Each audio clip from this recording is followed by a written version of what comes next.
Hello and very warm welcome everyone. So आज हम start करने वाले हैं पर्यावरण एवं पारिस्थितिकी, बेसिकली एनवायरनमेंट।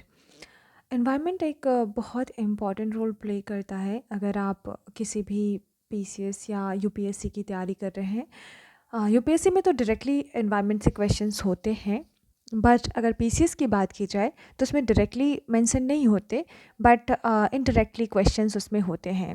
तो जो भी एस्पिरेंट्स प्रिपरेशन कर रहे हैं I S P C S इन सारे एग्ज़ाम्स के, इसके लिए एक इम्पॉर्टेंट रोल प्ले करेगा इन्वायरमेंट। एंड ये बहुत ही शॉर्ट एंड क्रिस्प लगा मुझे।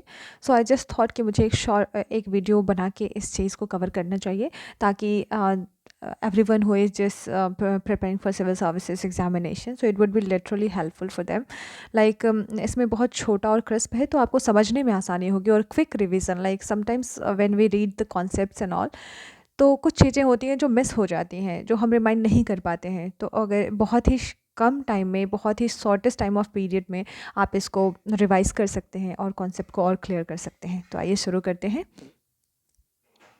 हमारा पहला चैप्टर है पर्यावरण पारिस्थितिकी का, पर्यावरण एवं सतत विकास।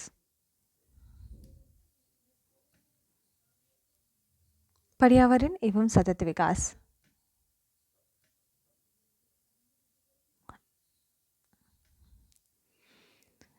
ये बहुत ही डायग्राम और पाई चार्ट के अकॉर्डिंग बनाया गया है। उसमें यूपीएससी के भी कुछ क्वेश्चंस इनमें शामिल किए गए हैं, यूपी पीसीएस के एंड अनदर पीसीएस एग्जामिनेशन के। तो आपको बहुत ही शॉर्ट टाइम में मैं आपको रिवीजन करवाती हूँ। पर्यावरण क्या है? जीवित प्राणियों के चारों ओर पाए जाने वाले जीव, स्थान, वस्तुएं एवं प्रकृति को पर्यावरण कहते हैं। क्या है परिभाषा पर्यावरण की? तो जीवित प्राणी जो भी हैं उसके चारों ओर पाए जाने वाले जीव, स्थान, वस्तुएं एवं प्रकृति को पर्यावरण कहते हैं। पर्यावरण किस चीज से बना है? तो परिजोर आवरण। परि इट मीन्स चारों ओर से परि मीन्स चारों ओर, आवरण मीन्स घेरा हुआ, तो चारों ओर से घेरा हुआ। पर्यावरण के घटक क्या हैं? पर्यावरण के हमारे जो घटक हैं उसमें प्राकृतिक घटक है, मानव निर्मित घटक है और मानव है। ठीक है, प्राकृतिक, मानव और मानव निर्मित। तो पर्यावरण के प्राकृतिक घटक में क्या आते हैं? जलमंडल, वायुमंडल, स्थलमंडल और सजीव यानी जैव मंडल। कौन कौन? जलमंडल, वायुमंडल, स्थलमंडल और जैव मंडल। वहीं पर्यावरण मानव में की अगर बात की जाए तो उसमें क्या आता है? एक व्यक्ति, एक परिवार, एक समुदाय, धर्म, शैक्षिक, आर्थिक, राजनैतिक स्थिति, ये सारे जो है मानवीय घटक हैं। वहीं अगर पर्यावरण के घटक के मानव निर्मित घटकों की बात करें तो क्या है? इमारत, पार्क, पुल, सड़क, स्मारक एवं उद्योग। तो इस तरीके से हमने क्या पढ़ा? पर्यावरण के घटक प्राकृतिक घटक हैं, मानव निर्मित घटक हैं और मानवीय घटक हैं। ठीक है, नेक्स्ट हम पढ़ेंगे प्राकृतिक पर्यावरण क्या होता है। तो प्राकृतिक पर्यावरण में हमने क्या क्या देखा था? स्थल मंडल, वायुमंडल, जलमंडल और जैव मंडल देखा था। तो उसी को यहाँ पे डिफाइन किया गया है। क्या कह रहा है? स्थल मंडल में क्या आते हैं? पहाड़, पठार, मैदान, घाटी, ये सारी चीज़ें स्थल मंडल में आती है। यानी कि जो प्राकृतिक उच्चावच में हम लोग पढ़ते हैं, लाइक पहाड़, पठार, ये सब पढ़ते हैं ना, मैदान, नदी, जो स्थलाकृति होती है उसकी बात की गई है। नेक्स्ट है वायुमंडल में हम क्या पढ़ते हैं? क्षोभ मंडल, समताप मंडल, है ना, आयन मंडल, इन सारी चीज़ों को हम पढ़ेंगे। जल मंडल में हम क्या पढ़ेंगे? जल, जहाँ पे जल का संग्रहण होता है, यानी नदी, झील, समुद्र, तालाब इत्यादि। वहीं जैव मंडल में हम क्या पढ़ेंगे? सजीव चीज़ों के बारे में, यानी पादप, जीव जंतु इत्यादि चीज़ों के बारे में हम जैव मंडल में पढ़ेंगे। तो ये कौन से घटक थे? ये प्राकृतिक पर्यावरण के घटक थे। ठीक है, नेक्स्ट पढ़ने से पहले यहाँ पे कुछ दिए गए हैं कॉर्नर में बना के, तो इसको देखते हैं। पर्यावरण से अभिप्राय क्या है? तो भूमि, जल, वायु, पौधे एवं पशु, भौतिक, जैविकीय, पर्यावरण एवं सांस्कृतिक तत्वों की अंतःक्रियात्मक व्यवस्था है। ठीक है, यूपीपीसीएस प्री 2006 में पूछा गया था। नेक्स्ट है पर्यावरण किससे बनता है? तो जैव, अजैव, भू आकृतिक घटकों से बनता है। ये बीपीएससी में पूछा गया है। पर्यावरण अपकर्ष से अभिप्राय क्या है? तो पर्यावरण अपकर्ष किसे कहते हैं? तो पर्यावरणीय गुणों का पूर्ण रूप से निम्नीकरण, मानवीय क्रियाकलापों से विपरीत परिवर्तन लाना, पारिस्थितिकीय विभिन्नता के परिणाम स्वरूप पारिस्थितिकीय असंतुलन। ये क्या कहलाता है? पर्यावरणीय अपकर्ष कहलाता है। अपक्षय का विचार संबंधित है किससे? तो एक प्राकृतिक क्रिया से। अपक्षय जो चट्टानों को सूक्ष्म कणों में विभक्त करती है यानी तोड़ती है। ये देख लो आप, उत्तराखंड पीसीएस में पूछा गया है। अब है प्राकृतिक कृषि के अन्वेषक हैं। प्राकृतिक कृषि जो है उसको किसने खोजा था? तो उसने खोजा था मसानोबु फुकुओका ने खोजा था। ये उत्तराखंड पीसीएस में पूछा गया है। हरित गृह कृषि यानी ग्रीन हाउस फार्मिंग कब प्रारंभ किया गया? तो पंजाब किसने प्रारंभ किया? तो पंजाब ने प्रारंभ किया। कब प्रारंभ हुआ? See guys, actually green house farming जो है वो तो हरित क्रांति से ही शुरू हो गई थी, यानी 1960 के दशक से ही स्टार्ट हो गई थी। सो बेसिकली ये 1960 के दशक में ही जब हरित क्रांति शुरू हुई थी पंजाब में, तभी से स्टार्ट हो गई थी। बट ये क्या हुआ था कि भारत में 1980 के दशक में प्रमुखता से ये उभर कर आया। ठीक है, ओके। नेक्स्ट हम देखते हैं कि पर्यावरण अनुकूल उपभोक्ता उत्पादों को चिन्हित करने के लिए सरकार ने आरंभ किया है किसको? इको मार्क आरंभ किया है, यानी पर्यावरण अनुकूल उपभोक्ता उत्पादों को चिन्हित करने के लिए सरकार ने इको मार्क को क्या किया है? चिन्हित किया है, आरंभ किया है। पर्यावरण, वन एवं जलवायु परिवर्तन मंत्रालय भारत सरकार का सृजन हुआ। कब हुआ? तो सितंबर 1985 में। वेरी इंपॉर्टेंट, किसका? तो पर्यावरण वन एवं जलवायु परिवर्तन मंत्रालय का सृजन हुआ। इसको क्या कहते हैं इंग्लिश में? मिनिस्ट्री ऑफ एनवायरमेंट यानी पर्यावरण, फॉरेस्ट यानी वन, एंड क्लाइमेट चेंज। ओके, तो ministry of environment, forest and climate change कब बना था? 1985 में। नगरीकरण एवं औद्योगिकरण हानिकारक हैं किसके लिए? तो संतुलित विकास के लिए, पर्यावरण और पर्यावरण के लिए। Okay, next. अब हमने ऊपर देखा था, क्या देखा? तो हमने ऊपर पढ़ा था प्राकृतिक पर्यावरण के बारे में। अब हम पढ़ेंगे मानवीय पर्यावरण के बारे में। तो मानवीय पर्यावरण में हम क्या देखे थे? जिसमें कि उद्योग, सड़क, स्मारक, पुल, फसल उगाना, पशुपालन और अस्थायी जीवन जीना आदि शामिल हैं। ठीक है, पर्यावरण के मुख्य अंग क्या हैं? तो पर्यावरण के मुख्य अंग क्या है? स्थल, जल, वायु। ठीक है, और ये क्या बनाते हैं? ये अजैविक पर्यावरण के अंग हैं। ठीक है, जल, स्थल, जल, वायु किसके हैं? अजैविक यानी भौतिक पर्यावरण। वहीं अगर जैविक पर्यावरण की बात करें तो इसमें कौन से आते हैं? पेड़ पौधे और सभी जीव जंतु। ओके, अब हम नेक्स्ट देखते हैं पर्यावरण पर मानव का प्रभाव, यानी हमारा जो पर्यावरण है उस पर मानव का प्रभाव किस प्रकार पड़ता है? तो दो प्रकार से पड़ता है। एक पड़ता है प्रत्यक्ष प्रभाव, दूसरा होता है अप्रत्यक्ष प्रभाव। यानी कि हम डायरेक्टली पर्यावरण को अफेक्ट करते हैं और एक इनडायरेक्टली करते हैं। तो डायरेक्टली हम क्या करते हैं, पहले वो देखते हैं। जैसे कि तेजी से बढ़ता शहरीकरण, औद्योगिकरण, आधुनिक कृषि और तकनीकी प्रगति। यानी कि अगर हम शहरों को तेज़ी से अगर हम बढ़ रहा है, शहरीकरण बढ़ रहा है, तो हम क्या करते हैं? पेड़ पौधे, जंगल, ये सारी चीज़ों को नष्ट करते हैं और इससे क्या होता है? हमारे पर्यावरण पर डायरेक्टली प्रभावित होता है।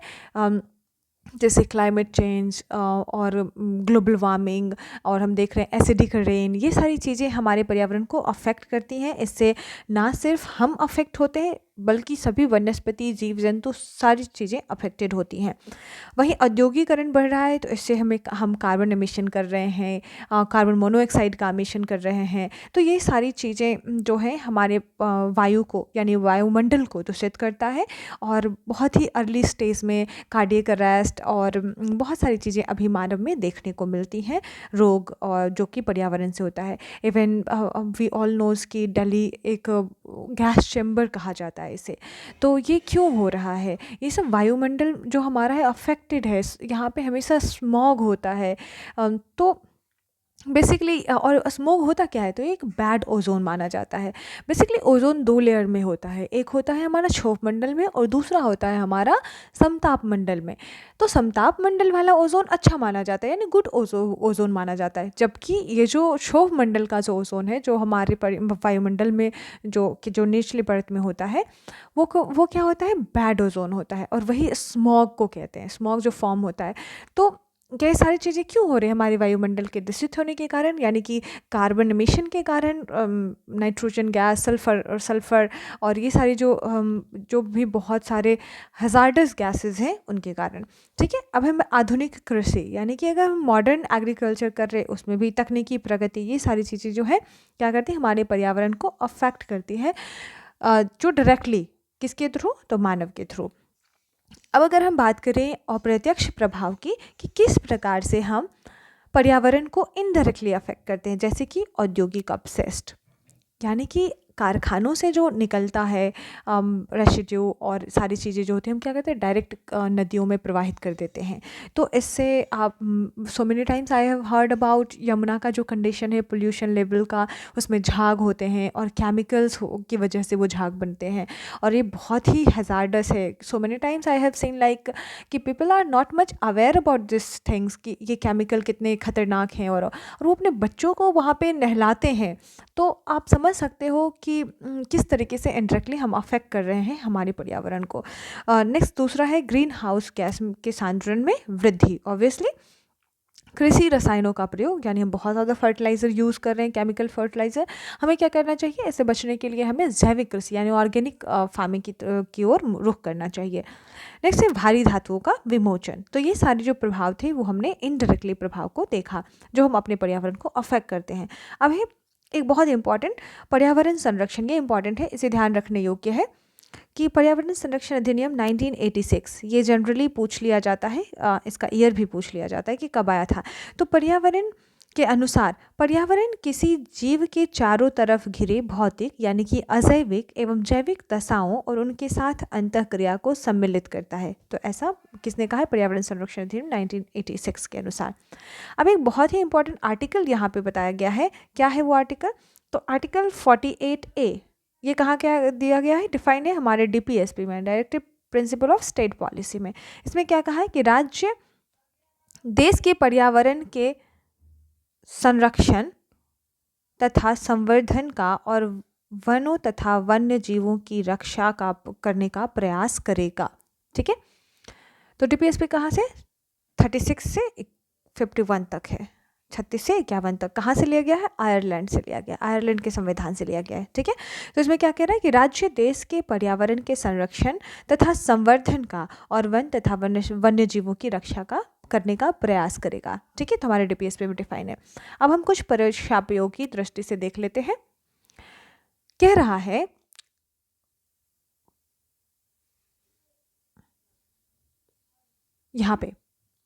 यहाँ हमने पढ़ा था कि नगरीकरण एवं औद्योगिकरण हानिकारक है। किसके लिए हानिकारक है, तो संतुलित विकास के लिए, पर्यावरण एवं पारिस्थितिकी के लिए, जैव विविधता के संरक्षण आदि के लिए। ठीक है, अब है हरित विकास यानी कि ग्रीन डेवलपमेंट के लेखक कौन है, तो है WM एडम्स। वन सेकेंड, हाँ, तो यहाँ पे क्या कह रहा है, हरित विकास के लेखक कौन है ग्रीन डेवलपमेंट के, तो WM एडम्स हैं। ठीक है, नेक्स्ट है पर्यावरण के परिरक्षण एवं संरक्षण हेतु पर्यावरण अधिनियम भारत सरकार द्वारा पारित किया गया। कब पारित किया गया, 1986 में। अभी मैंने आपको बताया था पर्यावरण संरक्षण अधिनियम, तो 1986 में पारित किया गया। ये अब ये ऊपर वाला जो क्वेश्चन था कि ग्रीन डेवलपमेंट के लेखक, ये देखो कहाँ का, UPPSC, UPBO, UPPSC, मतलब 2011, 2019, 2014, 2021, 2030 कितने एग्जामिनेशन में पूछे जा रहे हैं, तो ये बहुत ही इंपॉर्टेंट है। अब है विश्व पर्यावरण दिवस कब मनाया जाता है, 5 जून को मनाया जाता है। पर्यावरण संरक्षण अधिनियम 1986 को किस नाम से जाना जाता है, तो इसे छाता विधान के नाम से जाना जाता है। Very important. मानव गतिविधियों से परिवर्तित पर्यावरण क्या कहलाता है, तो एंथ्रोपोजेनिक पर्यावरण कहलाता है। जो मानव की गतिविधियों से परिवर्तित हो जाता है उसे क्या कहते हैं? एंथ्रोपोजेनिक पर्यावरण। पर्यावरण संरक्षण के क्षेत्र में दुर्लभ उपलब्धि के लिए कौन सा पुरस्कार दिया जाता है? तो वैश्विक यानी ग्लोबल 500 पुरस्कार दिया जाता है।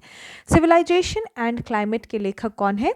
एल्सवर्थ हटिंगन कौन है? सिविलाइजेशन एंड क्लाइमेट के लेखक एल्सवर्थ हटिंगन है। साइलेंट स्प्रिंग की लेखिका कौन है? रेचल कार्सन कहाँ की है? यूएसए की है। पर्यावरण संरक्षण अधिनियम 1986 के अधीन गठित किया गया है। क्या गठित किया गया? केंद्रीय भूजल प्राधिकरण। ये देखो 2022 यूपीएससी में पूछा गया क्वेश्चन है। तो ये पर्यावरण संरक्षण अधिनियम 1986 जो है उसके अधीन क्या गठित किया गया? केंद्रीय भूजल प्राधिकरण को गठित किया गया है।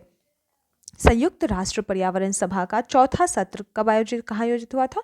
नैरोबी केन्या में आयोजित हुआ था। संयुक्त राष्ट्र पर्यावरण कार्यक्रम यूएनईपी का मुख्यालय कहाँ है? तो नैरोबी केन्या में है। ठीक है, यूनाइटेड नेशन एनवायरमेंट प्रोग्राम कहाँ पे? Nairobi Kenya. नेक्स्ट,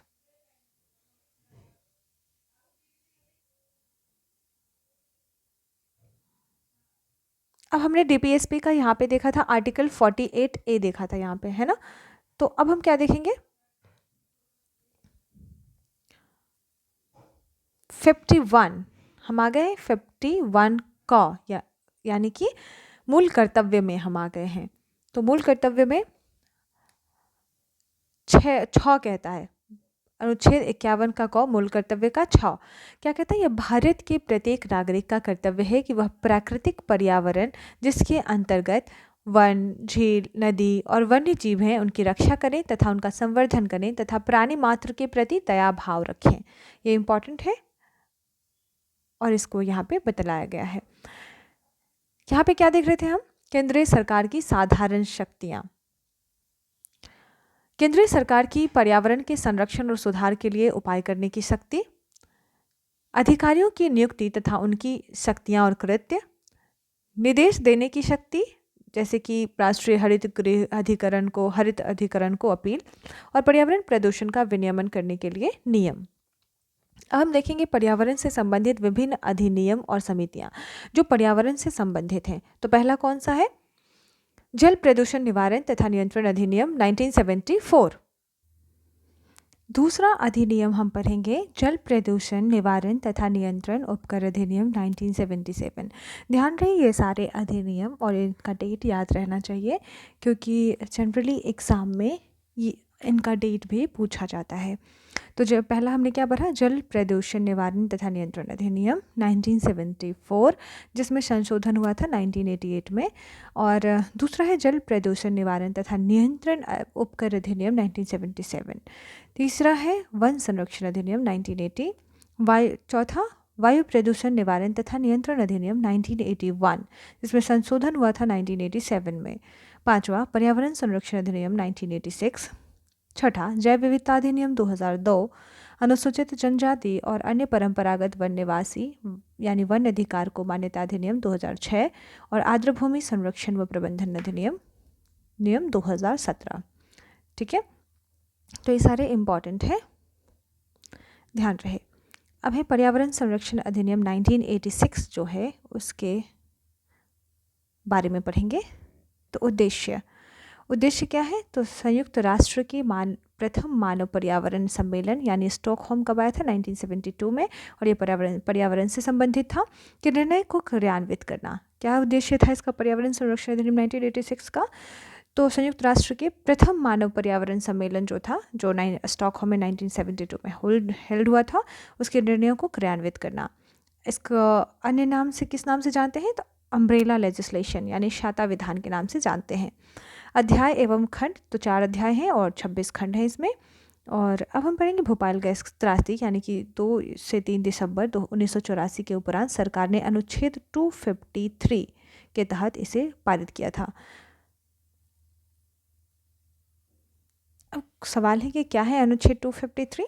तो अनुच्छेद 253 कहता है कि अंतर्राष्ट्रीय करारों को प्रभावी करने के लिए विधान यानी कि जो भी अंतर्राष्ट्रीय जो यहाँ पे विधान बनाए गए थे जो यहाँ पे उद्देश्य लिया गया था किसी भी विधान का, तो उसको क्या करना है? राज्यों में यानी अंतर्राष्ट्रीय करारों को प्रभावी करने के लिए अपने देश के अंदर राष्ट्र के अंदर उनके लिए क्या करना है? विधान बनाना है। प्रभाव क्षेत्र क्या था, तो संपूर्ण भारत में प्रभावी होना चाहिए था। और प्रभावी कब से हुआ, तो 19 नवंबर 1986 को यह प्रभावी हुआ। अब बोल रहे हैं नोट, केंद्र सरकार के पास राज्य सरकारों के साथ मिलकर पर्यावरण की रक्षा और सुरक्षा के उद्देश्य से आवश्यक सभी उपाय करने की शक्ति है। ठीक है, अब हम पढ़ेंगे परीक्षा उपयोग की दृष्टि से। जेपीएससी में पूछा गया है, ईपीए का पूर्ण रूप क्या है, environmental protection agency. Green peas international का मुख्यालय कहाँ अवस्थित है, नीदरलैंड में। किसका, ग्रीन पीस इंटरनेशनल का, एम्स्टर्डम। पर्यावरण संरक्षण के लिए ग्रीन आर्मी प्रारंभ किया था किसने, ऑस्ट्रेलिया ने। इकोमार्क उन भारतीय उत्पादों को दिया जाता है जो क्या है, पर्यावरण के प्रति मैत्रीपूर्ण होते हों। इकोमार्क यानी क्या प्रतीक किससे संबंधित है, पर्यावरण के लिए सुरक्षित सामग्री से संबंधित है। एनजीटी यानी नेशनल ग्रीन ट्रिब्यूनल भारत सरकार द्वारा स्थापित किया गया था कब, तो 18 अक्टूबर 2010 को किया गया था। एनजीटी का पूर्ण रूप क्या है, तो नेशनल ग्रीन ट्रिब्यूनल है। राष्ट्रीय हरित ट्रिब्यूनल यानी एनजीटी जो है प्रभावी कब हुआ था, 18 अक्टूबर 2010 को। अब है NEAA से आ से क्या है, तो national environment appellate authority, national environment appellate authority यानी राष्ट्रीय पर्यावरण अपीलीय प्राधिकरण।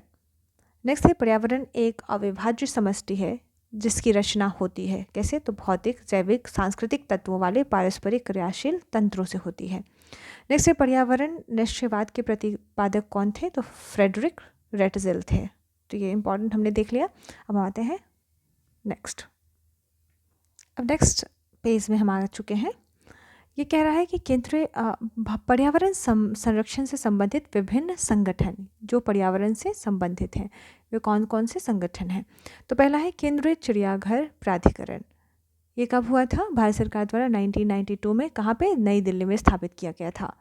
नेक्स्ट है भारतीय पशु कल्याण बोर्ड। इसकी स्थापना कब हुई थी, 1962 में हुई थी। और इसमें क्या किया जाता है, 1 सेकेंड,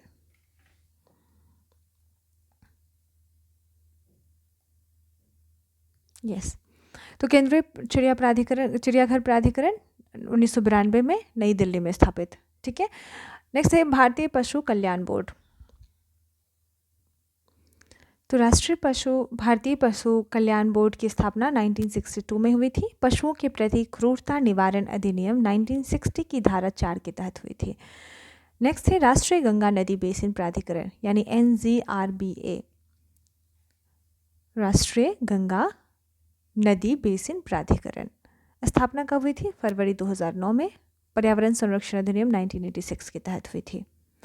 नेक्स्ट है वन्यजीव अपराध नियंत्रण ब्यूरो यानी WCCB। स्थापना 6 जून 2007 को। वन्यजीव संरक्षण अधिनियम 1972 के तहत यानी वाइल्ड लाइफ प्रोटेक्शन एक्ट 1972 के तहत हुई थी। क्षेत्रीय कार्यालय नई दिल्ली में है और कहाँ है, कोलकाता में, मुंबई में, चेन्नई और भोपाल में। नेक्स्ट है राष्ट्रीय वनीकरण एवं पारिस्थितिकी विकास बोर्ड, जिसकी स्थापना पर्यावरण वन मंत्रालय द्वारा हुई थी कब, 1992 में। भारतीय वन्यजीव ट्रस्ट यानी स्थापना 1998 में और एक NGO के रूप में कार्य करती है।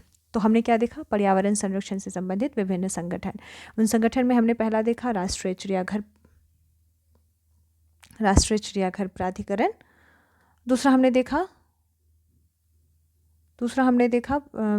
भारतीय पशु कल्याण बोर्ड। तीसरा हमने देखा राष्ट्रीय गंगा नदी बेसिन प्राधिकरण।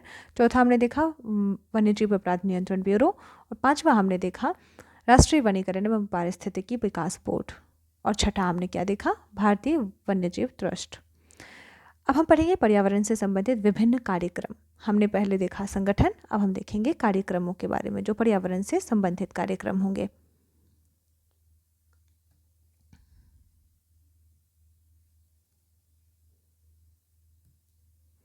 कार्यक्रम कौन से हैं, तो पर्यावरण शिक्षा, पहला कार्यक्रम पर्यावरण शिक्षा जागरूकता एवं प्रशिक्षण योजना जो 1983 से 84 में छठी पंचवर्षीय योजना के दौरान हुआ था।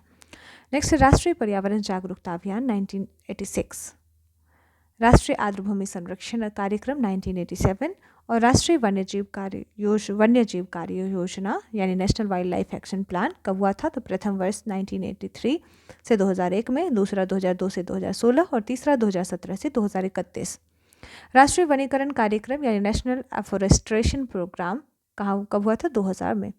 राष्ट्रीय बांस मिशन 2006 में शुभारंभ, और राष्ट्रीय स्वच्छ गंगा मिशन जून 2014 में शुभारंभ हुआ था, और पुनर्गठित राष्ट्रीय बांस मिशन 2018 में, और राष्ट्रीय स्वच्छ ऊर्जा निधि गठन केंद्रीय बजट 2010-11 में प्रस्तावित, और 2017 में राष्ट्रीय स्वच्छ ऊर्जा निधि का नाम बदलकर क्या कर दिया गया, राष्ट्रीय स्वच्छ ऊर्जा और पर्यावरण कोष कर दिया गया, करने का निर्णय लिया गया।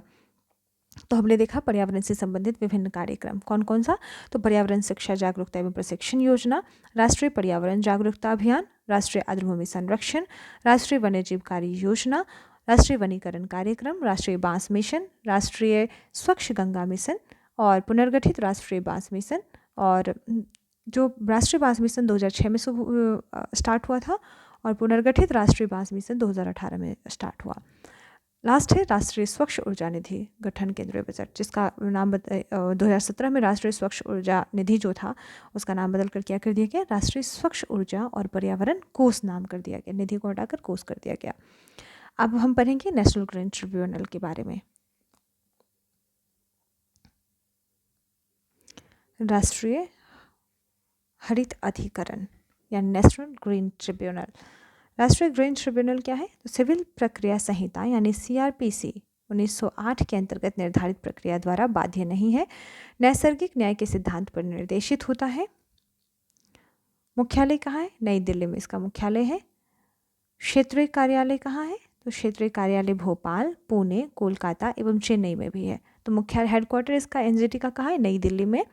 और इसका गठन कब हुआ था, हमने पीछे पढ़ा था, 18 अक्टूबर 2010 को हुआ था। और क्षेत्रीय कार्यालय इसके अन्य जगहों पर है, जैसे कि मध्य प्रदेश के भोपाल, महाराष्ट्र के पुणे में, पश्चिम बंगाल के कोलकाता में, और तमिलनाडु के चेन्नई में। यह अधिकरण अनुच्छेद 21 में दिए गए जीवन एवं व्यक्तिगत सुरक्षा के अधिकार से प्रेरणा प्राप्त करता है। ठीक है, इसकी स्थापना 18 अक्टूबर 2010 को हुई थी। अधिनियम राष्ट्रीय हरित अधिकरण अधिनियम 2010 के तहत हुई थी। प्रकृति में ये सांविधिक है और स्टैट्यूटरी है। मामलों का निपटान 6 महीने के अंदर करना होता है। इसे ध्यान रहे, 6 मंथ के अंदर इसको मामलों का निपटान करना होता है। मुख्य उद्देश्य क्या है, पर्यावरण संबंधी मुद्दों का तेजी से निपटारा करना। ये बहुत इंपॉर्टेंट है कि अनुच्छेद 21 में जो दिया गया है प्राण एवं दैहिक स्वतंत्रता, उसके अंतर्गत ये क्या करता है, जीवन एवं व्यक्तिगत सुरक्षा के अधिकार से प्रेरणा प्राप्त करता है।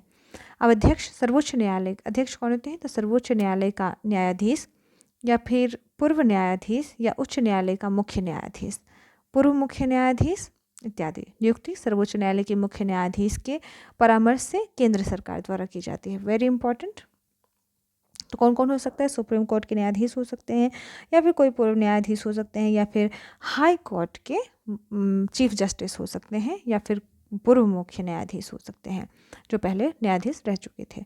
नियुक्ति सुप्रीम कोर्ट के परामर्श से होती है। किसकी, सुप्रीम कोर्ट के मुख्य चीफ जस्टिस के परामर्श से। और कौन करती है, केंद्र सरकार करती है। तो इस प्रकार अब हम कुछ परीक्षापयोगी दृष्टि से देख लेते हैं क्वेश्चन। यहाँ पे है CSIR राष्ट्रीय पर्यावरण अभियांत्रिकी शोध संस्थान अवस्थित कहाँ है, नागपुर में। नेक्स्ट है CSIR का फुल फॉर्म क्या बताया आपने, it means council of scientific and industrial research. Okay, और इसने क्या किया, राष्ट्रीय पर्यावरण अभियांत्रिकी शोध संस्थान नीरी नागपुर में अवस्थित है। 2014 में पर्यावरण एवं वन मंत्रालय का नाम बदलकर क्या कर दिया गया, तो पर्यावरण एवं जलवायु परिवर्तन मंत्रालय कर दिया गया। ठीक है, ministry of environment, forest and climate change. Genetic engineering अनुमोदन समिति का गठन किया गया था। जेनेटिक इंजीनियरिंग अनुमोदन समिति का गठन कब किया गया था, तो पर्यावरण संरक्षण अधिनियम 1986 के अधीन किया गया था। जलवायु का सही सूचकांक क्या है, तो प्राकृतिक वनस्पति है। जल में दलदली भूमि में या तालाब के किनारे पर पाए जाने वाले पौधे क्या कहलाते हैं, हाइड्रोफाइट्स कहलाते हैं। CPCB यानी कि सेंट्रल पोल्यूशन कंट्रोल बोर्ड के मुख्य कार्य क्या है, तो नदियों कुओं की स्वच्छता को बढ़ावा देना तथा देश में वायु गुणवत्ता को सुधारना। Very important. विश्व मौसम विज्ञान संगठन की स्थापना कब हुई थी, 23 मार्च 1950 को हुई थी।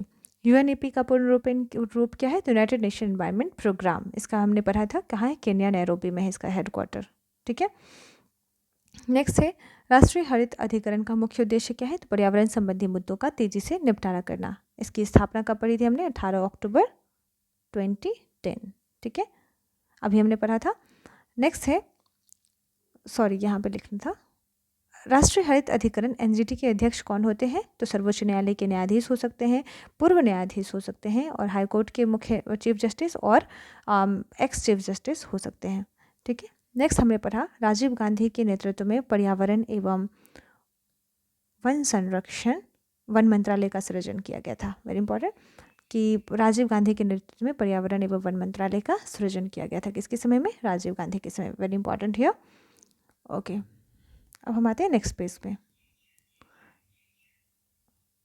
एक्चुअली मैं जब इसको पूरा ऐसे करती हूँ तो ये बहुत छोटा दिखता है लेटर इसमें, तो मैं आपको हाफ ऐसे बताऊँगी, ताकि एक्चुअली मैं पूरा इस वजह से आपको दिखा रही थी कि इसमें आप समझ पाओ कि आपने कौन से पेज में हो, किस तरीके से चीज़ों को समझ पाओ।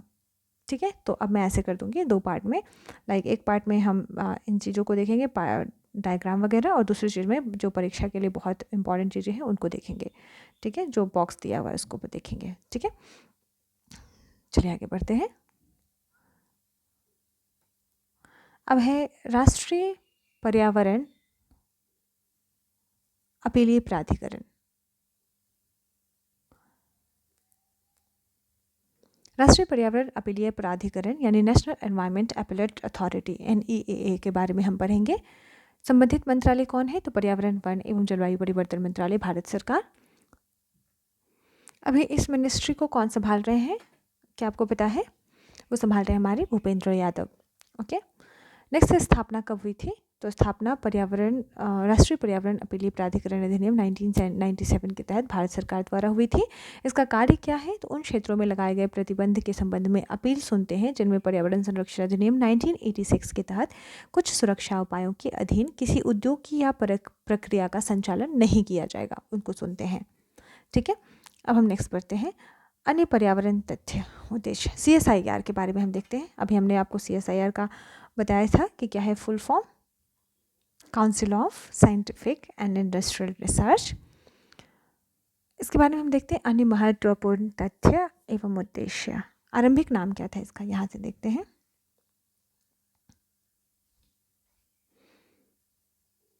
आरंभिक नाम, वर्तमान नाम, अन्य महत्वपूर्ण तथ्य एवं उद्देश्य, क्षेत्रीय प्रयोगशालाएं एवं कार्य और स्थापना वर्ष। तो सबसे पहले स्थापना वर्ष 1958, मुख्यालय कहाँ है, नागपुर। ओके, नेक्स्ट हम देखेंगे आरंभिक नाम क्या था, जिसका प्रारंभ में इसका नाम था केंद्रीय लोक स्वास्थ्य अभियांत्रिकी अनुसंधान संस्थान। वर्तमान में क्या नाम है, CSIR यानी राष्ट्रीय पर्यावरण अभियांत्रिकी अनुसंधान संस्थान, यानी कि नीरी, NEERI, यानी CSIR national environmental engineering research institute. Okay, NEERI. अन्य महत्वपूर्ण तथ्य एवं उद्देश्य, पर्यावरण विज्ञान एवं अभियांत्रिकी में नवाचार एवं अनुसंधान। क्षेत्रीय प्रयोगशालाएं कहाँ हैं, तो दिल्ली हेडक्वार्टर, कोलकाता, हैदराबाद, चेन्नई, मुंबई। विज्ञान एवं प्रौद्योगिकी मंत्रालय भारत सरकार के अधीन आती है, ये ध्यान रहे, किसके, विज्ञान एवं प्रौद्योगिकी मंत्रालय के अंतर्गत आती है। और विज्ञान एवं औद्योगिक अनुसंधान परिषद की घटक प्रयोगशाला है। इसका कार्य क्या है, तो पर्यावरण से संबंधित कई परियोजनाओं के सलाहकार के रूप में वायु, जल, भूमि प्रदूषण के मामलों से जुड़े विवादों पर विशेषज्ञ की राय। ठीक है, स्थापना हमने देखा 1958 और हेडक्वार्टर नागपुर। अन्य क्षेत्रीय कार्यालय हमने कहाँ पर, दिल्ली, कोलकाता, हैदराबाद, चेन्नई, मुंबई इत्यादि जगहों पर। अब हम पढ़ेंगे विविध में क्या है, WMO यानी कि world meteorological organisation. Okay, world meteorological organisation. पूर्व नाम क्या था इसका, विश्व मौसम विज्ञान संगठन। प्रारंभिक नाम अंतर्राष्ट्रीय मौसम विज्ञान संगठन, IMO था। अब हो क्या, WMO। मुख्यालय कहाँ है, जेनेवा, स्विट्जरलैंड में। अस्तित्व में कब आया, 23 मार्च 1950 को। और विशेषज्ञ एजेंसी कौन है, संयुक्त राष्ट्र की विशेषज्ञ एजेंसी है। ठीक है, अब हम देखते हैं कुछ परीक्षा प्रयोग की दृष्टि से प्रश्न।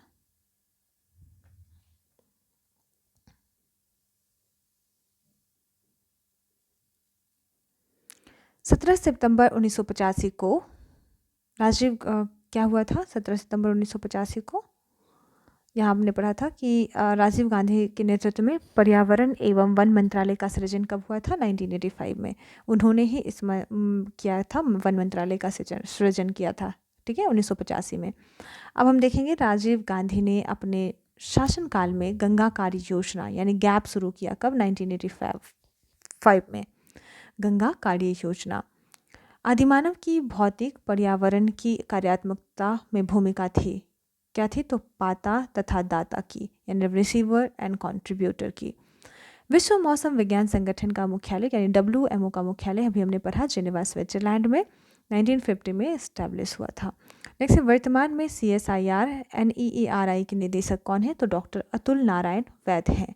हमने भी NEERI का फुल फॉर्म देखा था। Do have remember that? National environmental engineering research institute, NEERI। Okay, next है सांस्कृतिक पर्यावरण के विभिन्न तत्वों का विकास एवं संवर्धन संभव हुआ कब? कृषि विकास के विभिन्न चरणों एवं अवस्थाओं में संभव हुआ। पर्यावरणीय समस्याओं का प्रादुर्भाव हुआ कब? तो औद्योगिक क्रांति एवं आर्थिक निश्चयवाद से। प्रथम विश्व पर्यावरण दिवस कब मनाया गया? 1973 में। विश्व पर्यावरण दिवस पहला, वर्ल्ड एनवायरमेंटल डे 1973 में। प्रथम बार चौथी पंचवर्षीय योजना के दौरान पर्यावरण को जोड़ा गया किसके साथ? विकास के साथ। ध्यान रहे, चौथी पंचवर्षीय योजना। चौथी पंचवर्षीय योजना का कार्यकाल क्या था? तो पहला क्या था? 1951 से 1956 तक, ये प्रथम था। और सेकेंड 5 ईयर प्लान क्या था? 1 सेकेंड। और सेकेंड 5 ईयर प्लान में हमारा था 1956 से 61, सेकेंड 5 ईयर प्लान में था। थर्ड हमारा था 1961 से 1966 तक। और वही जो हमारा फोर्थ था, यहाँ पे 3 साल का गैप था, यानी कि 1966 से 69 तक 3 इयर्स का गैप था रोलिंग प्लान। और इसके बाद 1969 से कहाँ? 74, ये हमारा फोर्थ 5 ईयर प्लान में शामिल था। तो इसी दौरान क्या हुआ था कि विकास के साथ, यानी कि पर्यावरण को जोड़ा गया विकास के साथ। ओके, अब है NGT के मामलों में निपटान होता है कितने महीनों के अंदर? हमने पढ़ा था अभी 6 महीनों के अंदर। वनों के विनाश के फलस्वरूप भूमि पर बदलाव हुए तो क्या हुए? अगर वनों का विनाश हुआ तो क्या हुआ? तो मृदा का अपरदन बढ़ गया, बाढ़ों की बारंबारता बढ़ गई और नहरों और खेतों में खाद का जमाव बढ़ा। नेक्स्ट है विश्व मौसम विज्ञान संगठन के सदस्य कौन कौन है? तो 187 सदस्य देश हैं और 6 सदस्य क्षेत्र हैं, तो टोटल कहते हैं 193। संयुक्त राष्ट्र में भी 193 है टोटल, वही है, उसी की एक एजेंसी है। नेक्स्ट है विश्व मौसम विज्ञान संगठन द्वारा प्रकाशित रिपोर्ट क्या है? तो स्टेट, वेरी इंपॉर्टेंट, ये रिपोर्ट्स हो सकते हैं, कहीं पे भी पूछा जा सकता है। तो कौन कौन से रिपोर्ट्स हैं? तो है state of the climate, greenhouse gas bulletin और state of global water resources report. तो कौन कौन? State of the climate report, greenhouse gas bulletin report and state of global water resources report, ये very important है। चलो, इस तरीके से हमने इस पेज को भी कंप्लीट किया। अब हम पढ़ते हैं नेक्स्ट पेज को, टर्न करते हैं। सतत धारणीय विकास, पहले हम इस बॉक्सेस को पढ़ेंगे, इसे कंप्लीट करेंगे, फिर इसे करेंगे। ओके,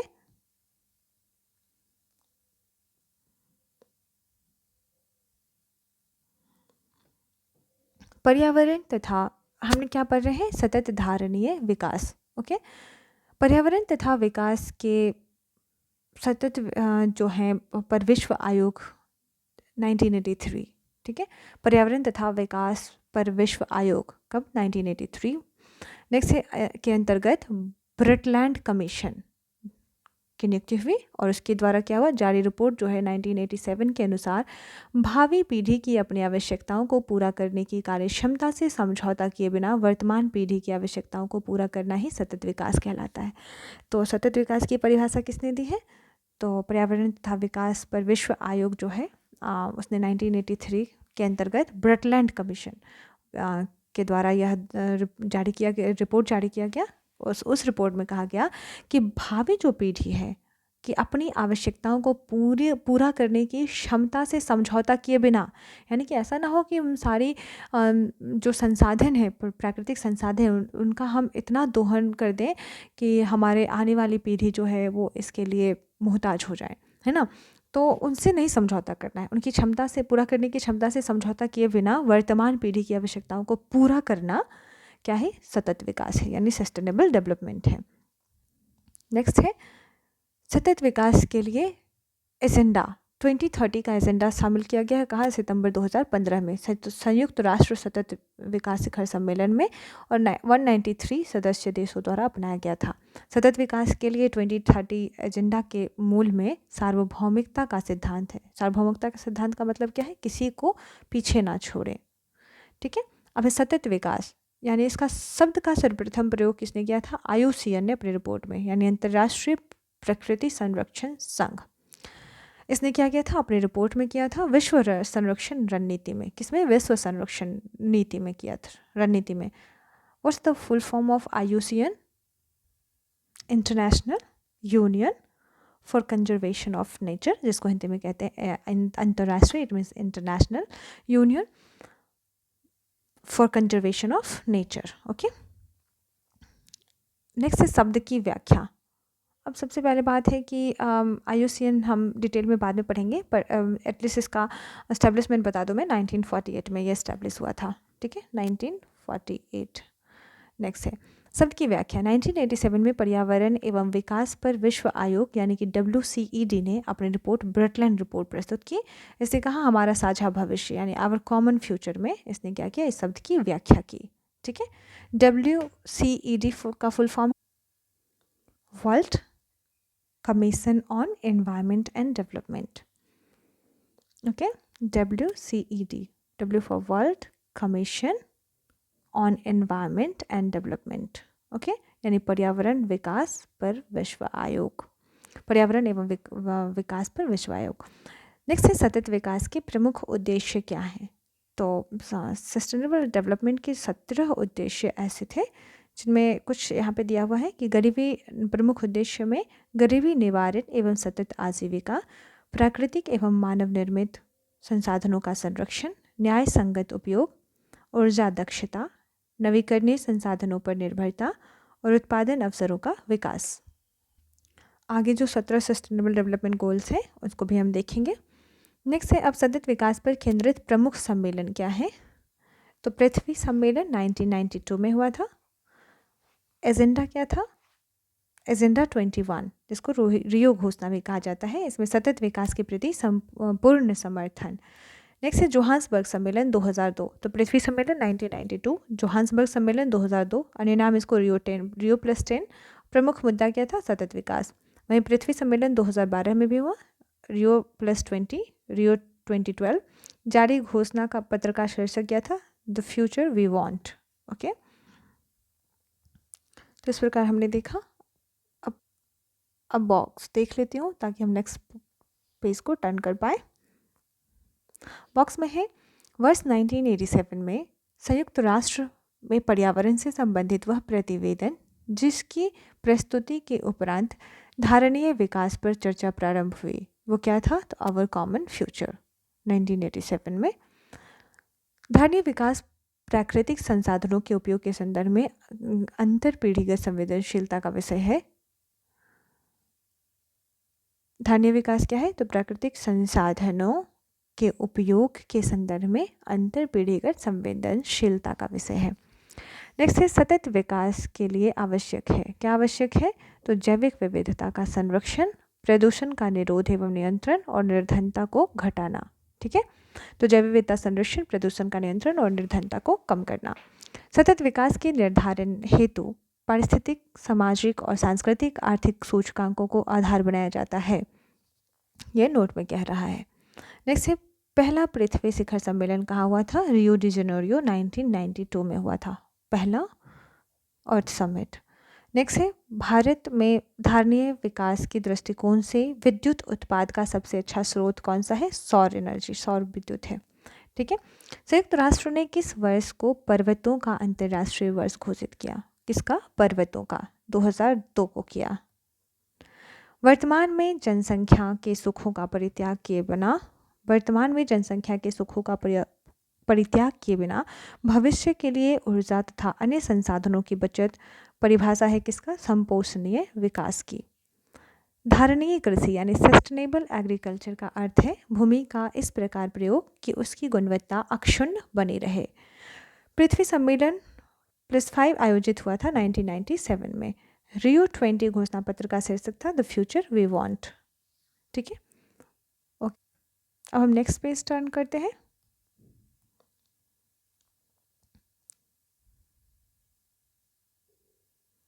हम पढ़ेंगे पृथ्वी सम्मेलन।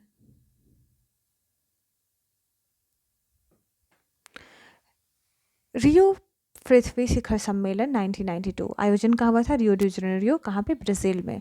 आयोजन कब हुआ था? 3 से 14 जून 1992 में। वहीं हम पढ़ेंगे रियो +5 यानी पृथ्वी 5 सम्मेलन 1997 में। कहाँ हुआ था? न्यूयॉर्क, संयुक्त राज्य अमेरिका। 1997 में उद्देश्य क्या था? एजेंडा 21 को लागू करने की दिशा में उठाए गए कदमों का मूल्यांकन। नेक्स्ट है रियो 10 यानी कि पृथ्वी 10 सम्मेलन 2002 में हुआ था। आयोजन स्थल जोहान्सबर्ग, कहाँ? दक्षिण अफ्रीका में। आयोजन की अवधि 26 अगस्त से 4 सितंबर 2002 में। रियो 20 यानी कि पृथ्वी सम्मेलन 20 2012 में हुआ था और आयोजन स्थल रियो डी जेनेरियो, ब्राज़ील। अवधि 20 से 22 जून 2012। उद्देश्य क्या था? पृथ्वी सम्मेलन की 20वीं तथा 2002 में जोहान्सबर्ग में हुए सतत विकास सम्मेलन की 10वीं वर्षगांठ मनाना। जारी घोषणा पत्र का शीर्षक क्या था? The future we want. हमने ऊपर भी पढ़ा था। अब है पृथ्वी शिखर सम्मेलन रियो समिट जो 1992 में हुआ था, उसके बारे में हम पढ़ते हैं। आधिकारिक नाम क्या था इसका? इसका आधिकारिक नाम था पर्यावरण एवं विकास पर संयुक्त राष्ट्र सम्मेलन यानी UNCED। It means United nation conference on environment and development. United nation conference on environment and development. आयोजन स्थल या कहाँ थी? तो रियो डी जेनेरियो, ब्राज़ील थी और जून 1992 में हुआ था। प्रमुख मुद्दे क्या थे? पर्यावरण संरक्षण और वैश्विक तापन, संपोषणीय विकास, उष्णकटिबंधीय वर्षावनों का संरक्षण। उद्देश्य क्या था? तो मानव पर्यावरण पर संयुक्त राष्ट्र सम्मेलन यानी स्टॉकहोम 1972 की 20वीं वर्षगांठ मनाने हेतु। परिणाम क्या निकले इसके? तो 3 सिस्टर कन्वेंशनों की उत्पत्ति हुई जिसमें जलवायु परिवर्तन पर संयुक्त राष्ट्र फ्रेमवर्क अभी समय यानी कि UNFCCC और UNCCD और CBD तीनों का उत्पत्ति हुआ। सिस्टर कन्वेंशन की बात हो गया। UNFCCC जो है उसका फुल फॉर्म क्या है? UNFCCC, United nation framework convention on climate change, यानी कि United nation framework convention on climate change, जलवायु परिवर्तन पर संयुक्त राष्ट्र फ्रेमवर्क अभी समय। वहीं अगर मरुस्थलीकरण के विरुद्ध अगर बात की जाए तो UNCCD वो किससे रिलेटेड है? मरुस्थलीकरण से रिलेटेड है ना। और क्या आपको पता है UNCCD का फुल फॉर्म क्या है? तो यूनाइटेड नेशन कॉन्फ्रेंस और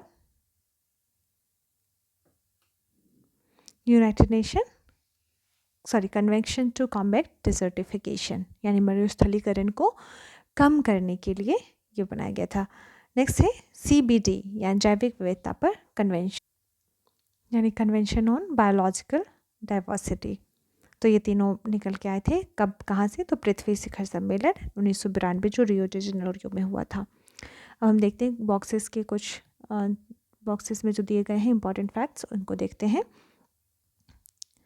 कह रहा है कि जोहान्सबर्ग में सतत विकास सम्मेलन आयोजित हुआ था। कब हुआ था? 2002 में हुआ था। आमतौर पर समाचार पत्रों में आने वाला रियो 20 संबंधित है तो धारणीय विकास यानी सस्टेनेबल डेवलपमेंट पर संयुक्त राष्ट्र सम्मेलन से संबंधित है। ध्यान रखिए UPSC 2015 में पूछा गया है। वह सतत विकास लक्ष्य SDG जो भारत में 2030 तक सभी के लिए पानी की उपलब्धता और इसके स्थायी प्रबंधन को लक्षित करेगा, वो क्या है? SDG 6 है। रियो डी जेनेरियो सम्मेलन 1992 का एजेंडा 21 संबंधित किससे है? तो सतत विकास से संबंधित है एजेंडा 21।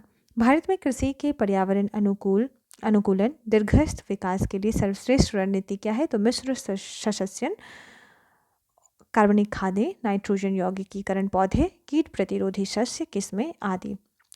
UPSC 1993। जलवायु परिवर्तन पर संयुक्त राष्ट्र फ्रेमवर्क कन्वेंशन यानी UNFCCC को जाना जाता है किस नाम से? तो वैश्विक शिखर सम्मेलन के रूप में जाना जाता है।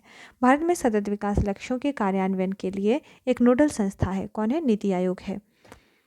भूमंडलीय पर्यावरण सुविधा के संदर्भ में सही कथन क्या है? तो यह जैव विविधता पर अभिसमय एवं जलवायु परिवर्तन पर संयुक्त राष्ट्र ढांचा अभिसमय के लिए वित्तीय कार्याविधि के रूप में कार्य करता है। IS 2014 में पूछा गया। हरित अर्थव्यवस्था पर कार्रवाई के लिए भागीदारी यानी कि PACI जो अपेक्षाकृत हरित एवं अधिक समावेशी अर्थव्यवस्था की ओर देशों के संक्रमण में सहायता देने के लिए संयुक्त राष्ट्र की कार्याविधि है। अब आविर्भूत हुई थी कब? तो रियो डी जेनेरियो के 2012 के संधारणीय विकास पर संयुक्त राष्ट्र सम्मेलन में। नेक्स्ट पेज को हम टर्न करते हैं। अब हम पढ़ेंगे एजेंडा 21 के बारे में और यही हम पढ़ेंगे संयुक्त राष्ट्र के ये जो SDG जो हैं सस्टेनेबल डेवलपमेंट गोल जो है 17 उनके बारे में हम पढ़ेंगे। एजेंडा 21 क्या है? इसकी उत्पत्ति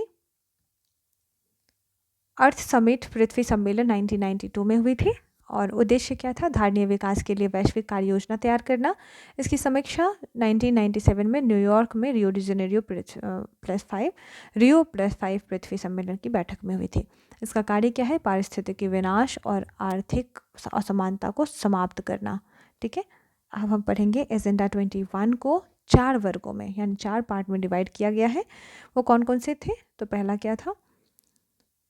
सामाजिक और आर्थिक आयाम। दूसरा क्या था? पहला सामाजिक आर्थिक, दूसरा विकास के लिए संसाधनों का संरक्षण और प्रबंधन, तीसरा प्रमुख समूहों की भूमिका को मजबूत करना और चौथा क्या था? कार्यान्वयन के साधन।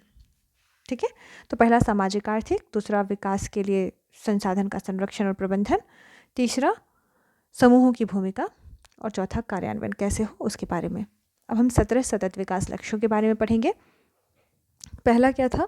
गरीबी की समाप्ति, दूसरा भूखमरी, तीसरा अच्छा स्वास्थ्य और खुशहाली, चौथा गुणवत्ता परक शिक्षा, पांचवा लैंगिक समानता, छठा स्वच्छ जल एवं स्वच्छता, सातवां किफ़ायती और स्वच्छ ऊर्जा, आठवां उत्कृष्ट कार्य और आर्थिक विकास, 9 उद्योग नवाचार और बुनियादी ढांचे का विकास, 10 असमानताओं में कमी, 11 धारणीय शहरों एवं सामुदायिक विकास, 12 जिम्मेदारी के साथ उपभोग एवं उत्पादन, 13 जलवायु परिवर्तन, 14 जलीय जीवों की सुरक्षा, 15 स्थलीय जीवों की सुरक्षा, 16 शांति न्याय एवं सशक्त संस्थाएं और लास्ट वन एंड 17 लक्ष्यों के लिए भागीदारी। तो वेरी इंपॉर्टेंट ये सारी चीज़ें आपको ध्यान रहना चाहिए और वो भी सीक्वेंस में, लाइक पहले में गरीबी, दूसरे में भूखमरी, तीसरे में अच्छे स्वास्थ्य और खुशहाली, चौथे में क्वालिटेटिव एजुकेशन और पांचवा लैंगिक समानता, स्वच्छ जल एवं स्वच्छता, किफ़ायती और स्वच्छ ऊर्जा। इस तरीके से आपको सीक्वेंस में याद रहना चाहिए। आप इसे कोड करके भी याद कर सकते हैं। चलिए अब हम देखते हैं बॉक्स में जो कुछ चीज़ें दी गई हैं, जो इम्पॉर्टेंट फैक्ट्स हैं उन्हें देखते हैं।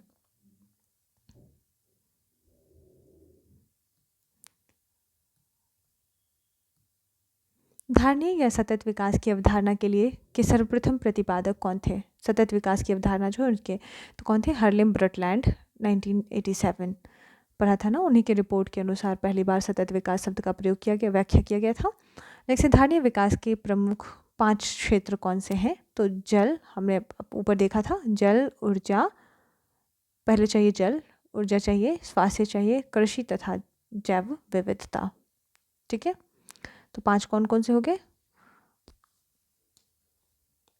ऐसे होना चाहिए, पहला जल, दूसरा ऊर्जा, तीसरा स्वास्थ्य, चौथा कृषि और पांचवा जैव विविधता। नेक्स्ट है भारत में गैर परंपरागत ऊर्जा स्रोत विभाग की स्थापना की गई थी 1982 में। गैर परंपरागत ऊर्जा स्रोत विभाग 1982 में। भारतीय अक्षय ऊर्जा विकास संस्था लिमिटेड की स्थापना 1987 में। संयुक्त राष्ट्र महासभा द्वारा सतत विकास पर संयुक्त राष्ट्र आयोग यानी कि CSD की शुरुआत 1992 में हुई। स्थिरता के 3 स्तंभ कौन से हैं? तो आर्थिक, पर्यावरण और सामाजिक। सतत विकास से अर्थव्यवस्था को लाभ होता है। कैसा लाभ होता है सतत विकास से? तो टिकाऊ प्रथाओं से लागत बचत और रोजगार सृजन और दीर्घकालिक आर्थिक स्थिरता प्रदान की होती है, प्राप्त होती है। सतत विकास महत्वपूर्ण है प्राकृतिक संसाधनों को नष्ट किए बिना विकास करना। स्थिरता के संदर्भ में कम करना, पुनः उपयोग करना एवं पुनर्चक्रण करना है। किस चीज़ का? तो अपशिष्टों को कम करना, वस्तुओं का पुनः उपयोग करना और सामग्रियों को पुनर्चक्रित करना। संयुक्त राष्ट्र के सतत विकास लक्ष्यों ने यानी SDG का प्राथमिक लक्ष्य क्या है? तो गरीबी को समाप्त करना, पृथ्वी की रक्षा करना, स्वास्थ्य, न्याय, समृद्धि को सुनिश्चित करना। पेरिस समझौता 2015 में हुआ था और यह एक अंतर्राष्ट्रीय संधि है जिसका उद्देश्य जलवायु परिवर्तन से निपटना, टिकाऊ प्रथाओं को बढ़ावा देना है। कार्बन फुटप्रिंट क्या है? तो किसी संगठन या मानवीय गतिविधि द्वारा उत्पादित कुल कार्बन उत्सर्जन। ठीक है, कार्बन फुटप्रिंट क्या है? तो किसी संगठन या मानवीय गतिविधि द्वारा उत्पादित कुल कार्बन उत्सर्जन जो है वही क्या है? कार्बन फुटप्रिंट कहलाता है। स्थिरता को बढ़ावा देने में शिक्षा की भूमिका क्या है? तो टिकाऊ प्रथाओं, जिम्मेदार व्यवहार को प्रोत्साहित करना। कार्बन ऑफसेट क्या है? ध्यान रहे UPSC में ऐसे टर्म्स पूछ लिए जाते हैं जैसे कार्बन फुटप्रिंट और उसका 4 ऑप्शन दे देगा और बताएगा कि tell me the exact meaning of this, मतलब इसका एग्जैक्ट क्या कहना है, परिभाषा टाइप से पूरी डेफिनेशन। तो यहीं पे कार्बन ऑफसेट भी इंपॉर्टेंट है। तो अन्यत्र उत्सर्जन की भरपाई के लिए ग्रीन हाउस गैस उत्सर्जन की कमी। ठीक है, सामाजिक, आर्थिक और पारिस्थितिक समानता प्राप्त करने के लिए आवश्यक शर्त क्या है? सतत विकास। सामाजिक, आर्थिक और पारिस्थितिक समानता प्राप्त करने के लिए आवश्यक शर्त क्या है? तो सतत विकास है। ठीक है, इस बॉक्स को हम लास्ट में देखेंगे। फिलहाल हम नेक्स्ट पेज में आ चुके हैं, तो हम देखते हैं इधर लेफ्ट साइड सेक्शन।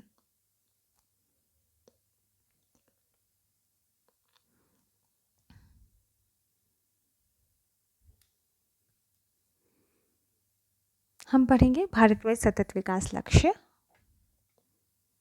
और भारत सरकार के प्रमुख लक्ष्य। तो भारत में सतत विकास लक्ष्य क्या है? वैश्विक स्तर पर सतत विकास लक्ष्यों की सफलता और निर्धारित करने में भारत की महत्वपूर्ण भूमिका है। ठीक है, यानी वैश्विक स्तर पर यानी कि ग्लोबल लेवल पे क्या है कि सतत विकास लक्ष्यों की सफलता निर्धारित करने में भारत की भूमिका काफ़ी अहम है। ठीक है, अब हम पढ़ेंगे भारत सरकार का प्रमुख लक्ष्य क्या है। तो नीति आयोग को सतत विकास लक्ष्यों का समन्वय, लक्ष्यों से संबंधित योजनाओं की मैपिंग, प्रत्येक लक्ष्य के लिए प्रमुख और सहायक मंत्रालयों की पहचान करना। ठीक है, तो नीति आयोग को सतत विकास लक्ष्यों का समन्वय, लक्ष्यों से संबंधित योजनाओं की मैपिंग और प्रत्येक लक्ष्य के लिए प्रमुख और सहायक मंत्रालयों की पहचान। अब हम पढ़ेंगे हरित अर्थव्यवस्था यानी कि ग्रीन इकोनॉमी। क्या है ग्रीन इकोनॉमी? तो ग्रीन इकोनॉमी परिभाषा पर्यावरणीय स्थिरता तथा सामाजिक कल्याण को सुनिश्चित करते हुए आर्थिक विकास को बढ़ावा देना। क्या कहलाता है? हरित अर्थव्यवस्था कहलाता है। पर्यावरणीय स्थिरता तथा सामाजिक कल्याण को सुनिश्चित करते हुए आर्थिक विकास करना। ठीक है, शब्द का सर्वप्रथम प्रयोग कब हुआ था? 1989 में UK सरकार ने किया था। पर्यावरणीय अर्थशास्त्रियों द्वारा तैयार किया गया था UK सरकार के लिए। अर्थव्यवस्था का खाका यानी blueprint of a green economy नामक रिपोर्ट में इसका खाका तैयार किया गया था। ठीक है, तो UK सरकार के लिए किया था। किसने किया था? पर्यावरणीय अर्थशास्त्रियों ने किया था। तात्पर्य क्या था? तो एक निम्न कार्बन संसाधन कुशल एवं सामाजिक रूप से समावेशी अर्थव्यवस्था, यानी कि लो कार्बन और संसाधन कुशल एवं सामाजिक रूप से समावेशी अर्थव्यवस्था डेवलप करना। सिद्धांत क्या था? तो ग्रहीय सिद्धांत यानी कि प्लेनेटरी बाउंड्रीज, ग्रह की बात कर रहे हैं और प्लेनेट की। दूसरा था वेलबींग यानी कि जन कल्याण। दूसरा है गुड गवर्नेंस यानी सुशासन। एफिशिएंसी एंड सफिशिएंसी यानी कुशलता एवं प्रचुरता। और last one was the justice, इसका सिद्धांत प्रिंसिपल था। ठीक है, तो इसका प्रिंसिपल क्या था? Boundaries, planetary boundaries, wellbeing, good governance, efficiency and sufficiency and justice. ठीक है, ग्रीन इकोनॉमी के बारे में हमने देखा। अब हम इसके टेबल को देखते हैं। किसी दिए गए वातावरण द्वारा व्यक्तियों की अधिकतम संख्या को क्या कहा जाता है? वहन क्षमता।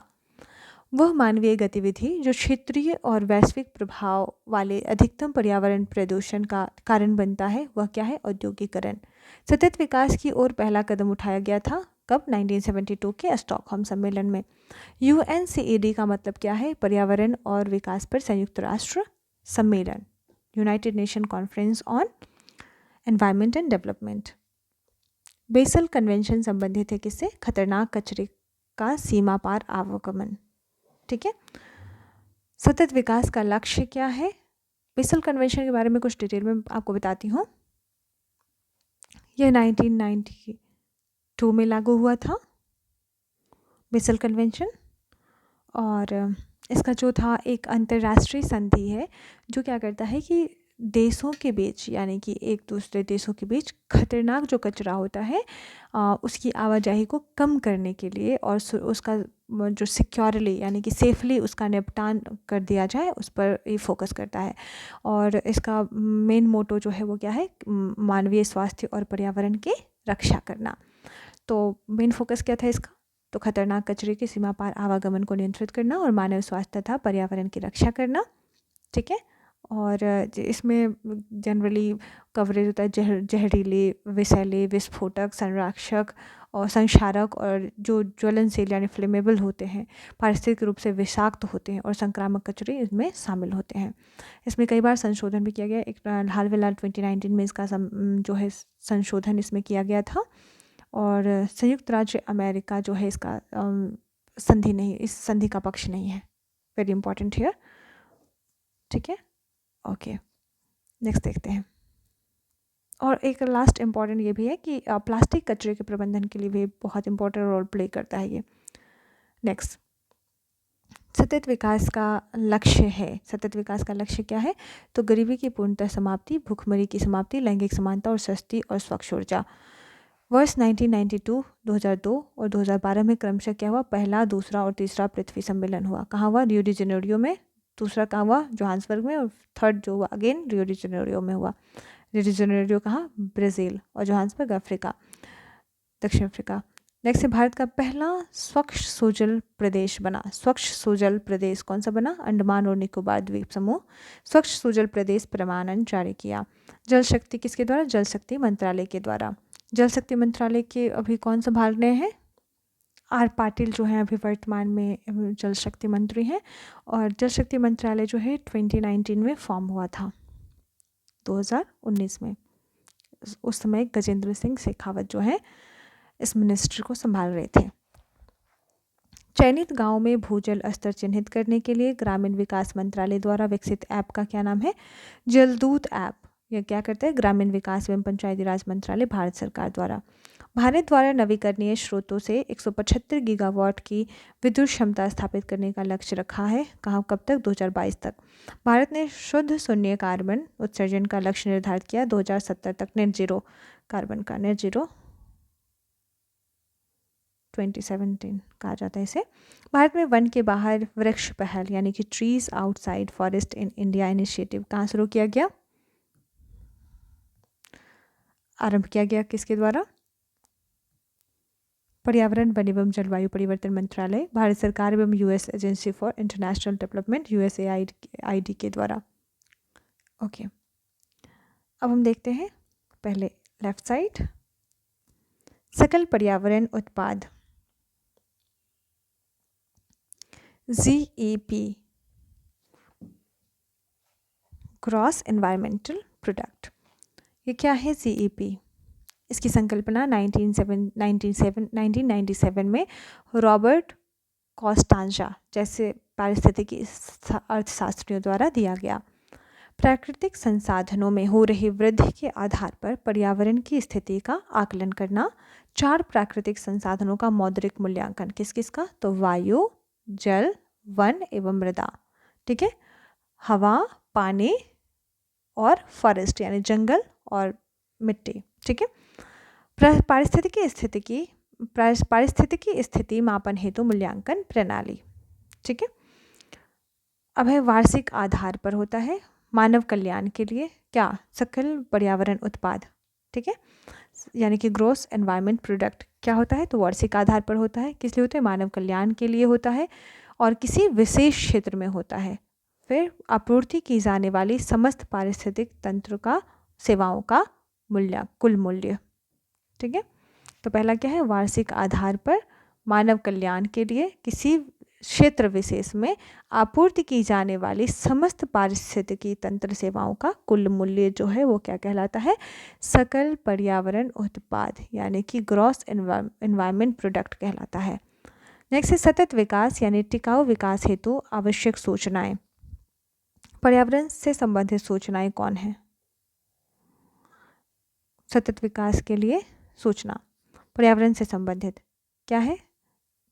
जैविक अधिवास से संबंधित, प्राकृतिक संसाधन से संबंधित, पर्यावरण के आधारभूत कारकों के संदर्भ में और पर्यावरण वर्तमान पर्यावरण की स्थिति के संदर्भ में। ठीक है, तो जैविक अधिवास, प्राकृतिक संसाधन और आधारभूत कारक और वर्तमान पर्यावरण स्थिति। अब हम देखेंगे मनुष्य व उसके क्रियाकलापों से संबंधित सूचनाएं।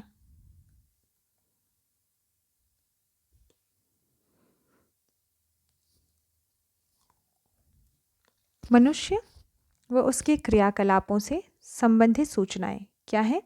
पहला क्या है, गैर अनिवार्य संरचनात्मक सुविधाएं, विभिन्न संसाधन व खाद्य उपलब्धता, तकनीकी प्रसार, औसत जीवन स्तर तथा प्रति व्यक्ति आय, जनसंख्या वृद्धि दर और जनसंख्या का आकार। तो हमने ऊपर देखा था सतत विकास से संबंधित सूचना, तो कौन कौन सी सतत विकास से संबंधित सूचनाएं थी?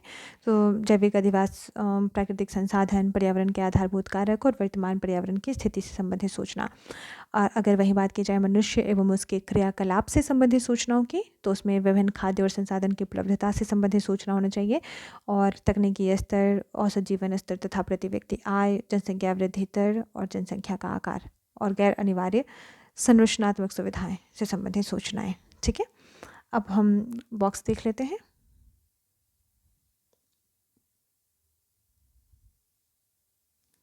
हमने ऊपर पढ़ा था, इसे कर लिया था। अब हम पढ़ेंगे स्वच्छ एवं स्वस्थ पर्यावरण तक पहुंच को सार्वभौमिक मानवाधिकार घोषित किया किसने? संयुक्त राष्ट्र महासभा ने किया। ग्रीष्मकाल में क्षोभमंडल की ऊंचाई बढ़ जाती है जबकि शीतकाल में जो है क्षोभमंडल की ऊंचाई घट जाती है। वेरी इंपॉर्टेंट, ये यूपीएससी में भी पूछा गया है एज एन स्टेटमेंट, एक स्टेटमेंट फ्रेम करके ये क्वेश्चन पूछा गया है। नेक्स्ट है समताप मंडल के निचली सतह पर कभी कभी बादल दिखाई देते हैं। इन बादलों को कहा जाता है, क्या कहा जाता है? मदर ऑफ पर्ल क्लाउड्स कहा जाता है।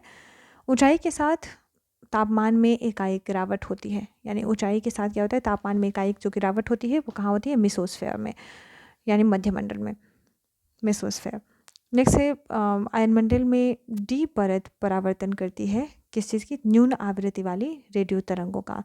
नेक्स्ट है कैनली हैवीसाइड परत कहा जाता है ई क्षेत्र रीजन को। और ओजोन छिद्र के लिए प्रधानतः उत्तरदायी गैस कौन से हैं? ओजोन छिद्र जिससे होता है तो क्लोरोफ्लोरोकार्बन CFC। ओजोन परत हिस्सा है किसका? समताप मंडल का तथा क्षोभ मंडल का। हमने बताया था कि क्षोभ मंडल में बैड ओजोन पाए जाते हैं और वहीं स्ट्रेटोस्फेयर की बात करें तो वहाँ पे गुड ओजोन पाए जाते हैं। नेक्स्ट, अब हम आ चुके हैं नेक्स्ट पेज पे।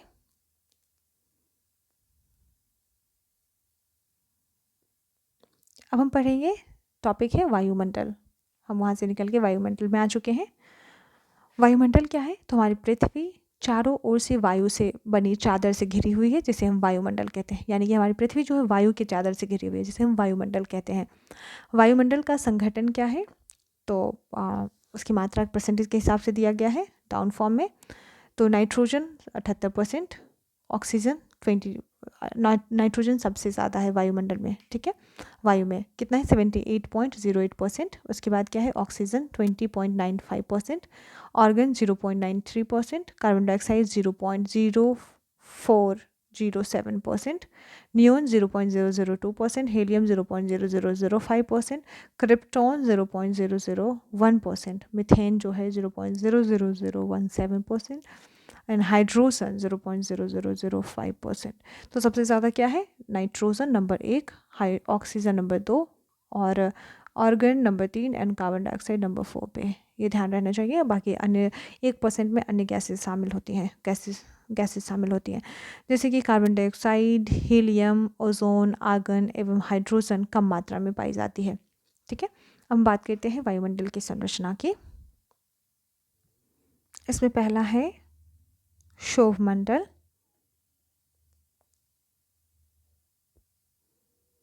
यहाँ से दिया गया है, सबसे नीचे का मंडल होता है क्षोभ मंडल।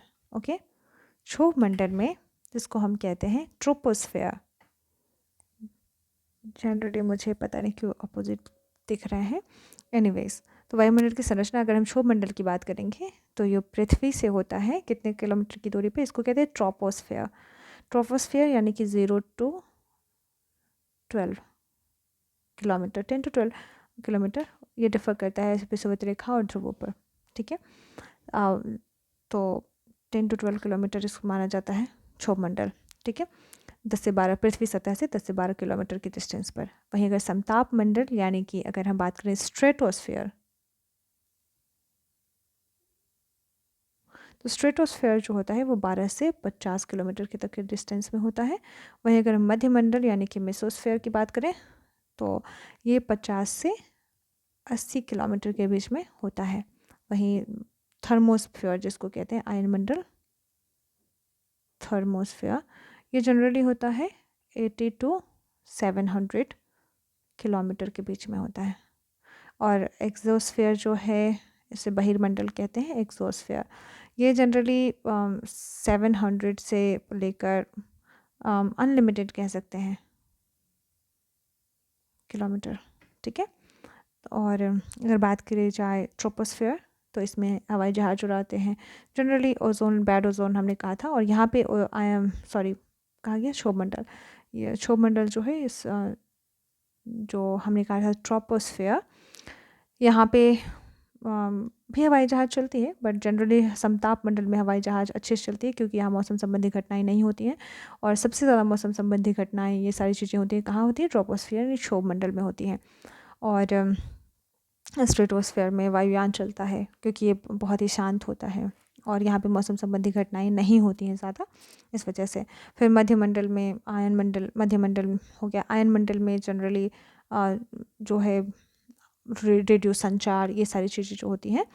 और मध्य मंडल एंड ये हम लास्ट में इन सारी चीज़ों को देखेंगे। थर्मोस्फेयर में हमारे सैटेलाइट्स वगैरह ये सारी चीज़ें चलती हैं, है ना, लॉन्च की जाती हैं, थर्मोस्फेयर में होती हैं। नेक्स्ट, अब हम इसके साथ ही कुछ फैक्ट्स देखेंगे। पृथ्वी के चारों ओर गैसों के समूह को क्या कहते हैं, वायुमंडल कहते हैं। ये 44 बीपीएससी में पूछा गया है। अब है रेडॉन नोबल गैस वायु में नहीं पाई जाती है। ध्यान रहे कि रेडोन जो है एक नोबल गैस जो है वायु में नहीं पाई जाती है। जनरली कब पाई जाती है, तो अर्थक्वेक के समय में, अगर भूकंप आता है, भूकंप की स्थिति होती है, उस समय रेडोन गैस निकलता है भूकंप में, और इसी के आधार पर पूर्वानुमान भी लगाया जा सकता है भूकंप का। नेक्स्ट है हवा में जिस गैस की मात्रा सबसे अधिक है वो क्या है, नाइट्रोजन। हमने क्या देखा था, नाइट्रोजन कितना था, 78.08% था। यदि पृथ्वी पर पाई जाने वाली वनस्पतियाँ यानी पेड़ पौधे समाप्त हो जाएँ तो क्या हो जाएगा, ऑक्सीजन की कमी हो जाएगी। नेक्स्ट है पृथ्वी के वायुमंडल में मौजूद कुल ऑक्सीजन का कितना प्रतिशत अमेजन वन में प्रकाश संश्लेषण के द्वारा अनुमानित उत्पादन है, तो 20%। नेक्स्ट है शुष्क हवा में नाइट्रोजन की मात्रा कितनी होती है, 78.08%। सूर्य से आने वाली पराबैंगनी किरणों से बचाती है क्या, ओजोन परत हमें बचाती है। कहाँ होती है ओजोन परत, स्ट्रेटोस्फेयर में। वायुमंडल, पृथ्वी के वायुमंडल में सबसे निचली परत क्या कहलाती है, क्षोभमंडल, जिसको क्या कहते हैं, ट्रोपोस्फेयर। और ये 10 to 12 किलोमीटर होता है। वायुमंडल के किस परत में वर्षा, आंधी, बादल गर्जन और बिजली चमक आदि होती है, तो क्षोभमंडल यानी कि ट्रोपोस्फेयर में। और वायुमंडल की परत का तापमान सबसे कम कहाँ होता है, मध्यमंडल में, मेसोस्फेयर में। और वायुमंडल में अधिकतम मात्रा में पाई जाने वाली गैस कौन सी है, नाइट्रोजन, 78.08%। और ओजोन परत पाई जाती है कहाँ पे, समताप मंडल में, इसे गुड ओजोन कहा जाता है। और बाह्यमंडल परत में मुख्य रूप से पाई जाने वाली गैसेस कौन सी हैं, तो हाइड्रोजन एंड हीलियम। रेडियो तरंगें परावर्तित होती हैं, कहाँ होती हैं रेडियो तरंग, आयन मंडल में परावर्तित होती हैं, ठीक है, यानी आयनोस्फीयर में। नेक्स्ट,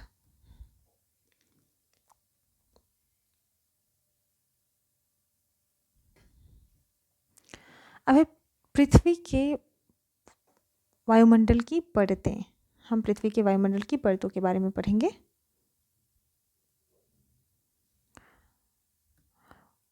क्षोभ मंडल के बारे में अब हम सारी चीज़ों को एक एक करके पढ़ेंगे। पहला हम पढ़ेंगे क्षोभ मंडल, फिर हम पढ़ेंगे स्ट्रेटोस्फीयर यानी सप्ताप मंडल, फिर हम पढ़ेंगे मध्य मंडल, आयन मंडल और बहिर्मंडल के बारे में देखेंगे। तो सबसे पहला मंडल है हमारा क्षोभ मंडल, कि क्या है, वायुमंडल की सबसे निचली परत है। विस्तार कहाँ से है, विषुवत वृत्त पर लगभग 18 किलोमीटर है, जबकि ध्रुवों पर 8 किलोमीटर, एवरेज इनका 10 to 12 किलोमीटर माना जाता है। तो विषुवत वृत्त पर इसका कहाँ होता है, ऊंचाई अधिक होती है, यानी 18 किलोमीटर होती है। किस पर, विषुवत वृत्त पर। और ध्रुव पर कितना होता है, 8 किलोमीटर। तो जनरली 8 से 18। सभी प्रकार के मौसम परिवर्तन यानी कि वर्षा, कोहरा, ओलावृष्टि, वायु कभी शांत नहीं रहता, क्षोभ सीमा के निकट अत्यधिक तीव्र गति से जेट धाराएं चलती हैं। इस मंडल में प्रत्येक 165 मीटर की ऊंचाई पर तापमान 1 डिग्री सेल्सियस क्या हो जाता है, घट जाता है। ठीक है, तो इसमें हमने क्या देखा, क्षोभ मंडल में सबसे निचली परत होती है विषुवत वृत्त पर 18 किलोमीटर और ध्रुवों पर 8 किलोमीटर, यानी 10 से 12 एवरेज। और वर्षा, मौसमी परिवर्तन संबंधी घटनाएं होती हैं यहाँ पे। वायु कभी शांत नहीं रहता यहाँ पे। और क्षोभ सीमा यानी कि ट्रोपोस्फियर के निकट अत्यधिक तीव्र जेट धाराएं चलती हैं। कहाँ, तो पूछेगा जेट धाराएं किस में चलती हैं, तो मौसम संबंधी घटनाएं कहाँ होती हैं, तो ये होता है ट्रोपोस्फियर में। इस मंडल में क्या होता है, प्रत्येक 165 मीटर जाने पर 1 डिग्री सेल्सियस टेम्परेचर कम जाता है। अब हम पढ़ेंगे समताप मंडल के बारे में। समताप मंडल में क्या है, इसका विस्तार क्षोभ मंडल की ऊपरी सीमा यानी कि 50 किलोमीटर तक होता है। क्षोभ मंडल के बाद से 50 किलोमीटर तक होता है। ओजोन परत के रूप में संकेंद्रण निचले भाग में 13 किलोमीटर से 50 किलोमीटर की ऊंचाई पर के मध्य होती है। ठीक है, ओजोन परत के रूप में संकेंद्रण क्या होता है, तो 13 किलोमीटर से 50 किलोमीटर के बीच होता है। और कौन, तो ओजोन परत निचले भाग में 20 किलोमीटर की ऊंचाई तक तापमान लगभग समान होता है। ओजोन परत की उपस्थिति के कारण 20 किलोमीटर से ऊपर जाने पर तापमान में क्या हो जाती है, वृद्धि हो जाती है। वहाँ हमने क्या देखा था ट्रोपोस्फेयर में कि 165 मीटर जाते हैं तो प्रत्येक 165 मीटर पर तापमान 1 डिग्री सेल्सियस क्या हो जाता है, डाउन हो जाता है, 1 डिग्री डाउन हो जाता है। लेकिन यहाँ पे हमने क्या देखा कि नीचे का जो भाग था लगभग 20 किलोमीटर ऊंचाई तक तापमान समान रहता है। लेकिन जैसे ओजोन परत की उपस्थिति पाई जाती है उसके 20 किलोमीटर के ऊपर से क्या होता है, तापमान में वृद्धि होने लगती है। किसी प्रकार की मौसम संबंधी घटनाएं यहाँ पे नहीं होती हैं। वायु क्षैतिज चलती हैं। वायुयानों की उड़ानों के लिए आदर्श मंडल माना जाता है। अब हम पढ़ेंगे मध्य मंडल, जिसे हम कहते हैं मेसोस्फेयर, मेसोस्फेयर भी कह सकते हैं। इसमें क्या है, वायुमंडल की तीसरी परत मानी जाती है। इसका विस्तार समताप मंडल की ऊपरी सीमा से 80 किलोमीटर तक होता है। उल्कापिंड इस परत में आने पर जल जाते हैं। ध्यान रहे, उल्कापिंड। ऊंचाई बढ़ने के साथ साथ तापमान में कमी होती है। जैसे जैसे हम ऊपर जाते हैं तापमान में क्या हो जाती है, कमी आ जाती है। लेकिन ध्यान रखना, समताप मंडल यानी स्ट्रेटोस्फेयर में क्या हो जाता है, तापमान में हमने क्या देखा था, 20 किलोमीटर से तापमान में वृद्धि होने लगती है। और वहीं आयन मंडल में तापमान में कमी होने लगती है। और 80 किलोमीटर की ऊंचाई पर तापमान 0 डिग्री सेल्सियस से -100 डिग्री सेल्सियस तक नीचे चला जाता है। ठीक है, अब है चौथी परत, जो है वायुमंडल की चौथी परत, आइनोस्फेयर। इसका विस्तार मध्य मंडल की ऊपरी सीमा से लगभग 80 से 400 किलोमीटर तक होता है। ध्रुवीय प्रकाश की उपस्थिति होती है यहीं पे। और ऑरोरा बोरियोलिस और ऑरोरा ऑस्ट्रेलिस जो होता है सनलाइट इफेक्ट के कारण होता है ये। और एक प्राकृतिक घटनाएं होती है जो देखने के लिए लोग दूर दूर से कंट्री में जाते हैं। ठीक है, और ये जो है पृथ्वी के उत्तरी ध्रुव पे होता है। यानी कि उत्तरी ध्रुव के चारों ओर मुख्य रूप से अगर देखा जाए तो आर्कटिक क्षेत्र में दिखाई देता है, और जिसे ऑरोरल या ऑरोरल क्षेत्र भी कहा जाता है। ओके, तो और वहीं अगर ऑरोरा ऑस्ट्रेलिस की बात की जाए तो ये दक्षिणी ध्रुव के चारों ओर होता है। ठीक है, और ये क्या बेसिकली मैंने बताया आपको कि एक सनलाइट के इफेक्ट के कारण होता है। नेचुरल लाइट होता है जो डिस्प्ले होता है अर्थ के स्काई में। और ये एक्चुअली ये चार्ज पार्टिकल के इंट्रैक्शन के कारण फॉर्म होता है अर्थ के एटमॉस्फेयर में। तो हमने पढ़ा उत्तरी ध्रुवीय प्रकाश यानी कि ऑरोरा बोरियोलिस एंड दक्षिणी ध्रुवीय प्रकाश ऑरोरा ऑस्ट्रेलिस कहाँ होता है, आइनोस्फीयर में होता है। आवेशित कणों की अधिकता के कारण ऊंचाई बढ़ने के साथ साथ तापमान में वृद्धि होती है। वायु में विद्युत आवेशित तरंगें प्रवाहित होती हैं। रेडियो तरंगें इस मंडल से परावर्तित होकर पुनः पृथ्वी पर लौट आती हैं। इसी की वजह से हम क्या करते हैं, संचार माध्यम इत्यादि चीज़ों का प्रयोग कर पाते हैं। ठीक है, अब देखते हैं थोड़ा टेबल।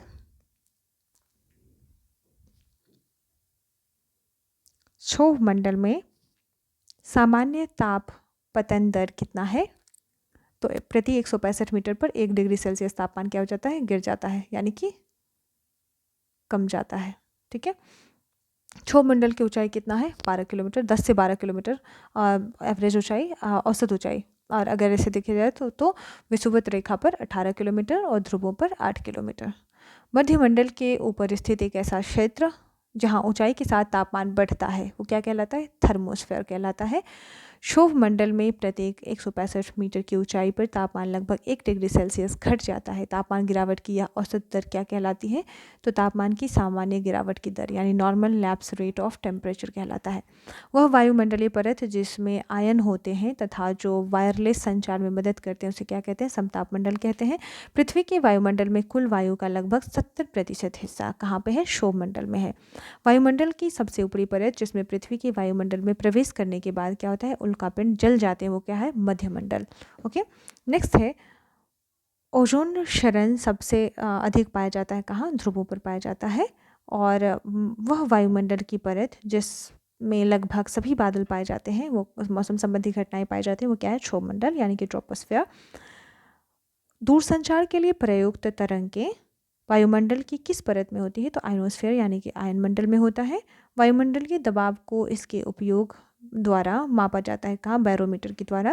वायुमंडल को गर्म रखने में मुख्य रूप से कौन सी गैस सहायक होती है, कार्बन डाइऑक्साइड गैस सहायक होती है। ग्रीन हाउस प्रभाव के लिए उत्तरदायी प्रमुख गैस कौन सी है, कार्बन डाइऑक्साइड और मीथेन इत्यादि गैस होती हैं। ठीक है, ग्रीन हाउस प्रभाव में। तो इस प्रकार हमने बॉक्स देख लिया। अब हम नेक्स्ट पेज टर्न करते हैं।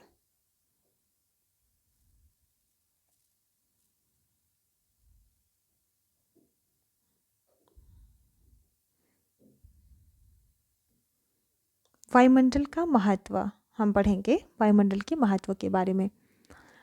तो हमने क्या पढ़ा था, पृथ्वी से 8 से 18 किलोमीटर के बीच यानी विषुवत रेखा पर 18 किलोमीटर में और ध्रुवों पर 8 किलोमीटर क्षोभ मंडल यानी कि 0 से 10 मील 62 डिग्री फ़ारेनहाइट से 60 डिग्री फ़ारेनहाइट पृथ्वी के निकट क्या, गर्म हवा का गुब्बारा पृथ्वी इत्यादि। उसके बाद फिर ओजोन परत आ जाता है, समताप मंडल हमने ये देख लिया। फिर हमने मध्य मंडल देख लिया, उल्कापिंड जल जाते हैं यहाँ पे। फिर हमने आयन मंडल देख लिया, यहाँ पे उपग्रह चलते हैं, ऑरोरा बोरियोलिस ऑरोरा ऑस्ट्रेलिस जैसी घटनाएं यहाँ पे होती हैं, क्या होती हैं। तो उसके बाद फिर हमने देखा कि हालांकि ऑरोरा हमने पढ़ा था आयन मंडल में, है ना, आयन मंडल पीछे पढ़ा था ना। उसके बाद नेक्स्ट है बहिर्मंडल, जो क्या है कि 310 से 620 मील और ऊपर पूर्ण शून्य के करीब हम माने जाते हैं, इसको एक्सोस्फीयर भी कहते हैं। तो ये हमने देख लिया अपने वायुमंडल का। अब इसका महत्व क्या है हम उसको देखेंगे। तो ये क्या करता है, वायुमंडल उपयुक्त तापमान को नियंत्रित और बनाए रखता है, धरती पर नमी बनाए रखता है, मौसम स्थितियों को नियंत्रित करता है, संपूर्ण प्राणी जगत के लिए ऑक्सीजन की पूर्ति करता है, पराबैंगनी किरणों से हमारी सुरक्षा करता है, यानी कि अगर पराबैंगनी किरणों से सुरक्षा ना प्रदान करने तो क्या हो जाएगा, ये मानव के लिए बहुत ही खतरनाक साबित होगा, कैंसरस हो जाता है ये। पौधों के लिए नाइट्रोजन और कार्बन डाइऑक्साइड की पूर्ति करता है और धूल कण वर्षण के लिए महत्वपूर्ण होता है। ठीक है, अब हम पढ़ेंगे वायुमंडलीय संरचना। हमने देख लिया था, यह है ध्रुवों पर 8 किलोमीटर, है ना, क्षोभ सीमा, क्षोभ मंडल है और ध्रुवों पर 8 किलोमीटर और विषुवत रेखा पर 18 किलोमीटर। ये रेडियो तरंगों का प्रेषण होता है और यहाँ से जो परावर्तित होता है, रेडियो तरंगों का परावर्तन होता है, वो प्रेषण कहाँ होता है, क्षोभ मंडल में होता है। यहाँ मौसम संबंधी घटनाएं होती हैं। देखो 18 किलोमीटर पर लगभग होता है विषुवत रेखा पर। ऊंचाई बढ़ने के साथ साथ तापमान में कमी होती है, कितना, 1 डिग्री सेल्सियस, कितना, प्रति 165 मीटर पर। और सभी प्रकार के मौसम संबंधी परिवर्तन इसी मंडल में घटित होते हैं। दूसरा हम पढ़ रहे हैं समताप मंडल, जिसको हम कहते हैं स्ट्रेटोस्फेयर। स्ट्रेटोस्फेयर में ओजोन मंडल पाया जाता है। यह ओजोन मंडल जो है गुड ओजोन पाए जाते हैं। पराबैंगनी किरणों से हमारी रक्षा करते हैं। ये समताप मंडल में पाए जाते हैं और ये जनरली 50 किलोमीटर तक होते हैं। ऊंचाई बढ़ने पर हम बढ़ते हैं, ऊंचाई बढ़ने पर तापमान में वृद्धि होती है। यहाँ पे कहाँ से 20 किलोमीटर के बाद से तापमान में वृद्धि होने लगती है। वायुयान उड़ाने के लिए आदर्श दशाएं उपलब्ध होती हैं यहाँ पे। फिर हम पढ़ते हैं मध्यमंडल के बारे में। मध्यमंडल हमारा 80 किलोमीटर तक होता है, 50 से 80 किलोमीटर तक। इसमें ऊंचाई के साथ तापमान में कमी होने लगती है। ध्यान रहे, यहाँ पे वृद्धि हो रही थी, यहाँ पे कमी होने लगती है। उल्कापिंड इस मंडल में आते हैं तो जल जाते हैं। आयन मंडल की बात करें तो रेडियो तरंगों का परावर्तन होता है। देख लो यहाँ पे कहाँ पे, क्षोभ सीमा में होता है और यहाँ एक यहाँ होता है। ऊंचाई के साथ तापमान में वृद्धि होती है, फिर से यहाँ पे तापमान में वृद्धि होती है, ध्यान रहे। और पृथ्वी से प्रेषित रेडियो तरंगों का परावर्तन होता है। ओके, तो पहला क्षोभ मंडल में हमने क्या देखा, तापमान में कमी। फिर हमने समताप मंडल में देखा तापमान में वृद्धि। फिर हमने देखा मध्यमंडल में तापमान में कमी। फिर हमने देखा आयन मंडल में तापमान में वृद्धि। ठीक है, तो कमी वृद्धि कमी वृद्धि। ओके, और फिर हमारा लास्ट वन है एक्सोस्फेयर, 640 किलोमीटर। यहाँ पे हमारा सैटेलाइट वगैरह होता है, लॉन्च किया जाता है इसी में। अब हम आते हैं नेक्स्ट, हमारा नेक्स्ट है रेडियो तरंगों पर आयन मंडल का प्रभाव क्या होता है। ठीक है, हमारा जो रेडियो तरंग है यानी दूरसंचार सुविधाएं जो है, संचार सुविधा, उस पर जो है आयन मंडल उसको कैसे प्रभावित करता है। ठीक है, तो फर्स्ट ऑफ ऑल क्या होता है कि हाँ, सबसे पहले तो जो हमारा आयन मंडल है इसकी बात करते हैं। तो ये 90 किलोमीटर, 0 किलोमीटर टू 90 किलोमीटर होता है, यानी ऊंचाई भूपृष्ठ से लगभग 90 किलोमीटर होता है। ठीक है, और ये हमारा सन है और ये हमारे सैटेलाइट है, यानी संचार उपग्रह है, जहाँ से हम परावर्तित करके आयन मंडल के थ्रू परावर्तित करके हम नीचे रिसीव करते हैं। ओके, और रेडियो तरंगों का प्रेषण करते हैं। तो ये हमारा संचार उपग्रह है और यहाँ पे 3 लेयर पाए जाते हैं आयन मंडल में। लेयर जिसको कहते हैं डी लेयर, ई लेयर, एफ लेयर। 3 लेयर हैं, एफ लेयर, डी लेयर, ई लेयर, एफ लेयर, 3 लेयर पाए जाते हैं। ये हमारा आयन मंडल है, आयनोस्फीयर। उसमें हमारे जो संचार उपग्रह हैं एक्चुअली ये सोलर से चलते हैं। ध्यान रहे, ये सोलर की वजह से चल पाते हैं, सूर्य से एनर्जी ग्रहण करते हैं। और ये संचार उपग्रह जो हैं तीनों लेयरों को क्रॉस करते हुए क्या करते हैं, परावर्तित रेडियो तरंग के कारण, परावर्तित जो रेडियो तरंग होता है उसके कारण बेतार संचार जो है हमें संभव बना पाता है। ठीक है, और ये हमारा सन है और रेडियो तरंग यहाँ से परावर्तित होता है। ये जो टावर्स वगैरह जो लगे होते हैं वो इनको रिसीव करते हैं और ये रेडियो स्टेशन होता है। रेडियो स्टेशन से परावर्तित होकर हमें क्या होता है, परावर्तित रेडियो तरंगें कहा जाती हैं। संचार साधनों के माध्यम से परावर्तित रेडियो तरंगों के कारण यह होता है हमारा बेतार संचार पॉसिबल हो पाता है और हमें सुन और देख पाते हैं। ठीक है, तो इस तरीके से ये काम करता है। अब हम पढ़ते हैं नेक्स्ट बॉक्स को।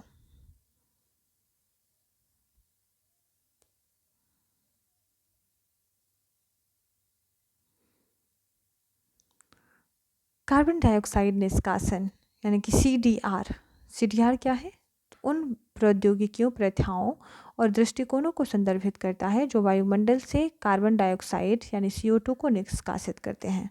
ठीक है, CDR क्या है, तो उन प्रौद्योगिकी यानी टेक्नोलॉजी, प्रथा और दृष्टिकोण के बारे में बात करता है जो वायुमंडल से कार्बन डाइऑक्साइड यानी CO2 को निष्कासित करते हैं। नेक्स्ट है, किन के अनुसार भारत के अधिकांश शहर राष्ट्रीय स्वच्छ वायु कार्यक्रम यानी national clean air campaign NCAP के स्वच्छ वायु लक्ष्यों को प्राप्त करने में विफल रहे हैं। तो climate trends and respire living sciences के माध्यम से। ठीक है, दीर्घ तरंगे पृथ्वी से परावर्तित तरंगे हैं, यह कहा जाता है दीर्घ तरंगे क्या है, पृथ्वी से परावर्तित तरंगे हैं। नेक्स्ट है, राष्ट्रीय स्वच्छ वायु कार्यक्रम क्या किसका है, तो पर्यावरण, वन और जलवायु परिवर्तन मंत्रालय का है। भूपेंद्र यादव हैं इसके अभी मंत्री और भारत सरकार द्वारा जनवरी 2019 में लॉन्च किया गया था। NCAP 131 शहरों में वर्ष 2026 तक औसत कणिका पदार्थ यानी पार्टिकुलेट मैटर सांद्रता को 40% तक कम करना इसका लक्ष्य घोषित किया है। ठीक है, NCAP क्या है, तो national clean air programme. Okay, इसने क्या किया है, 131 शहरों में 2026 तक जो पार्टिकुलेट मैटर है उसको 40% कम करने का लक्ष्य रखा है। समताप मंडल में ओजोन यानी स्ट्रेटोस्फेयर में ओजोन के स्तर को प्राकृतिक रूप से विनियमित किया जाता है। किसके द्वारा? नाइट्रोजन ऑक्साइड के द्वारा। ओजोन परत की मोटाई सबसे ज़्यादा कब रहती है? बसंत ऋतु में रहती है। Very important. ओजोन परत को मापा जाता है डॉप्शन यूनिट में मापा जाता है। 0 डिग्री सेल्सियस तथा 1 एटीएम दाब एटमॉस्फेरिक इसको कहते हैं प्रेशर कहते हैं। शुद्ध ओजोन परत की 0.01 मिलीमीटर की मोटाई के बराबर होती है। कहाँ पे? तो एक डॉप्शन यूनिट बराबर बता रहा है। ठीक है, ओजोन परत को हम किस में मानते हैं? डॉप्शन यूनिट में मानते हैं। एक डॉप्शन यूनिट के बराबर क्या होता है? तो 0 डिग्री सेल्सियस तथा 1 एटमॉस्फेरिक प्रेशर पर जो शुद्ध ओजोन परत होता है वो 0.01 मिलीमीटर की मोटाई के बराबर होता है। ऑक्सीजन के 3 परमाणुओं को मिलकर बनाने वाली गैस क्या होती है? ओजोन होती है। O3 कहते हैं इसको, ओजोन को। तो ऑक्सीजन के 3 परमाणु मिलते हैं तब जाकर ओजोन बनता है। ऊपरी वायुमंडल में ओजोन परत के रूप में ओजोन गैस सूर्य के परावैंगनी विकिरण और अल्ट्रावायलेट किरणों से पृथ्वी पर जीवन को बचाती है, जबकि जमीन की सतह के ऊपर अर्थात निचले वायुमंडल में यह क्या है? खतरनाक प्रदूषण है। हमने बताया था आपसे, बैड ओजोन कहलाता है ये। जनरली स्मॉग देखा है ना आपने, जिसमें धूल, डस्ट और फॉग मिलकर बनते हैं, वही स्मोक और जो फॉग मिलता है वो दोनों मिलकर बनाते हैं, स्मॉग बनाते हैं। ठीक है, तो ऊपरी वायुमंडल में ओजोन परत के रूप में ओजोन गैस सूर्य के क्या करता है? परावैंगनी किरणों से अल्ट्रावायलेट रेस से हमारे पृथ्वी के जीवन को बचाता है, जबकि जमीन के सतह पर अर्थात निचले वायुमंडल यानी कि ट्रोपोस्फेयर में जो होता है वो क्या होता है? खतरनाक प्रदूषक होता है। ओके, नेक्स्ट अब हम पढ़ेंगे ध्रुवीय ज्योति, मेरु ज्योति या ऑरोरा लाइट के बारे में। ऑरोरा लाइट के बारे में हम जानेंगे अब चीज़ों को। ऑरोरा ऑस्ट्रेलिस हमने पढ़ा था दक्षिणी ध्रुव, ऑरोरा बोरियोलिस हमने पढ़ा था उत्तरी ध्रुव के चारों ओर होता है, आर्कटिक क्षेत्र के आसपास होता है। तो आगे देखते हैं। पृथ्वी के दोनों ध्रुवों पर रात के समय होता है। ये हो गया नॉर्थ पोल, ये हो गया साउथ पोल। तो दो रात के समय होता है या सुबह होने से ठीक पहले होता है। आसमान में हरे, लाल और नीले रंग के मिश्रण से उत्पन्न इस प्रकाश को ऑरोरा या ध्रुवीय ज्योति कहते हैं। ऑरोरा की उत्पत्ति इलेक्ट्रॉन की और प्लाज्मा तरंगों के परस्पर मिलने से होता है। इलेक्ट्रॉन और प्लाज्मा तरंग जब मिलते हैं तो उसको कहते हैं ऑरोरा। यह प्रक्रिया पृथ्वी के बाहरी वातावरण के मैग्नेटोस्फेयर में होता है। ऑरोरा के प्रकार क्या है? तो उत्तरी ध्रुव और दक्षिणी ध्रुव पर होते हैं। उत्तरी ध्रुव पर इसे सुमेरु प्रकाश या उत्तरी ध्रुवीय प्रकाश के नाम से जाना जाता है। यह अलास्का, कनाडा के उत्तरी भाग, दक्षिणी ग्रीनलैंड, आइसलैंड, नॉर्वे और स्वीडन में होता है। वहीं दक्षिणी ध्रुव पर इसे कुमेरु ज्योति या दक्षिणी ध्रुवीय ज्योति के नाम से जाना जाता है। नेक्स्ट है निर्माण की प्रक्रिया क्या है? तो निर्माण की प्रक्रिया सूर्य के अब ये कैसे निर्मित होता है ये बता रहा है। तो बोल रहा है कि सूर्य प्रकाश पृथ्वी के दोनों ध्रुवों पर रात के समय या सुबह होने से ठीक पहले पड़ती है सूर्य का प्रकाश, और पृथ्वी के वायुमंडल में प्रवेश करता है तो रंगीन प्रकाश यानी ऑरोरा लाइट उत्पन्न होता है। ठीक है, इस अद्भुत रंगीन प्रकाश को विश्व की आश्चर्यजनक घटनाओं में गिना जाता है। इम्पॉर्टेंट, इस तरीके से फॉर्म होता है। सूर्य का प्रकाश पड़ता है और फिर उसके पश्चात ये घटना क्रिएट होता है। अब हम बॉक्सेस देख लेते हैं। सूर्य से निकलने वाली तरंगें क्या होती हैं? सूक्ष्म तरंगें होती हैं, जैसे कि गामा, एक्सरेज और पराबैंगनी तरंगें इत्यादि, किरणें इत्यादि। पृथ्वी की सतह से अंतरिक्ष की ओर ऊर्ध्वाधर जाने पर वायुमंडलीय दाब क्या होता है? तीव्रता से घटता है। यानी कि पृथ्वी की सतह से अगर हम अंतरिक्ष की ओर जाते हैं तो ऊर्ध्वाधर जाते हैं तो वायुमंडल यानी कि एटमॉस्फेरिक प्रेशर जो होता है वो बहुत तेज़ी से कम होता है। मौसम की सभी घटनाएं क्षोभमंडल या ट्रोपोस्फेयर में होती है। ये जनरली 10 से 12 किलोमीटर के बीच में होता है और ध्रुवों पर 18 किलोमीटर, विषुवत रेखा पर 18 किलोमीटर और ध्रुवों पर जो होता है वो 8 किलोमीटर होता है। ये मैंने बहुत बार पढ़ा है। सभी मौसम संबंधी घटनाएं इसी में होती हैं। ओजोन का अपक्षय करने वाले पदार्थों के प्रयोग पर नियंत्रण करने और उन्हें चरणबद्ध रूप से प्रयोग बाह्य करने यानी फेसिंग आउट के मुद्दे से संबंधित है। कौन? Montreal protocol 1970। मॉन्ट्रियल प्रोटोकॉल का अच्छा ये स्टॉकहोम कब आया था? 1972 में स्टॉकहोम आया था, जबकि मॉन्ट्रियल प्रोटोकॉल 1987, ओके, और 1972 में स्टॉकहोम, ओके, सम्मेलन। तो क्या किस लिए था मॉन्ट्रियल प्रोटोकॉल? ओजोन का अपक्षय करने वाले पदार्थों के प्रयोग पर नियंत्रण लाना, यानी जो पदार्थ ओजोन का अपक्षय करते हैं O3 का, उस पर नियंत्रण ला, उसके प्रयोग पर कौन करते हैं? CFC यानी क्लोरोफ्लोरोकार्बन करते हैं, और उन पर नियंत्रण करना है, उन्हें चरणबद्ध तरीके रूप से प्रयोग बाह्य करने के लिए फेजिंग आउट करने के मुद्दे से संबंधित था। ओजोन परत संरक्षण के लिए अंतर्राष्ट्रीय ओजोन दिवस 16 सितंबर को मनाया जाता है, और सर्वप्रथम 1985 में टोटल ओजोन मैपिंग स्पेक्ट्रोमीटर की मदद से अंटार्कटिका के ऊपर ओजोन छिद्र पता लगाया गया था। ब्रिटिश किसके द्वारा? तो ब्रिटिश अंटार्कटिक सर्वे दल यानी कि JC फार्मन और BZ गार्डनर और ZD शंकलिन ने पता लगाया था। क्लोरीन, फ्लोरीन एवं कार्बन से बना मानव निर्मित पदार्थ क्या कहलाता है? Chlorofluorocarbon, CFC। यही ओजोन परत छिद्र का कारण बनता है।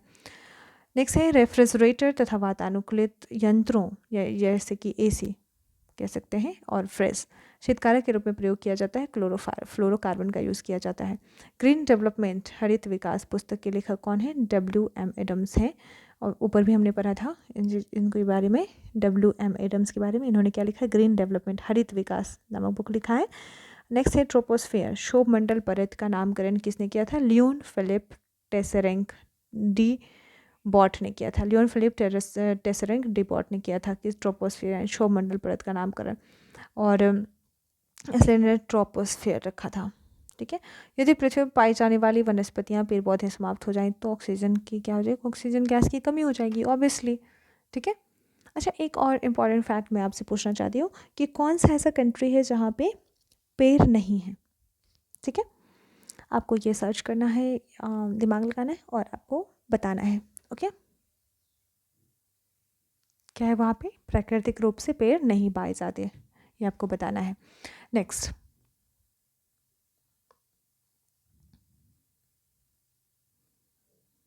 ओके, तो हमने चैप्टर कंप्लीट कर लिया है। जनरली 2 चैप्टर हमने कंप्लीट किया। फर्स्ट चैप्टर में हमने पढ़ा पर्यावरण में पारिस्थितिकी यानी कि पर्यावरण एवं सतत विकास के बारे में हमने पढ़ा, पर्यावरण एवं सतत विकास। और सेकंड हमने पढ़ा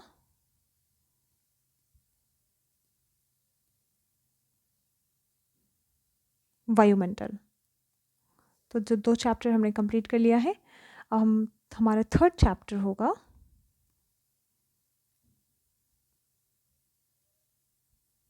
पारिस्थितिकी यानी इकोलॉजी।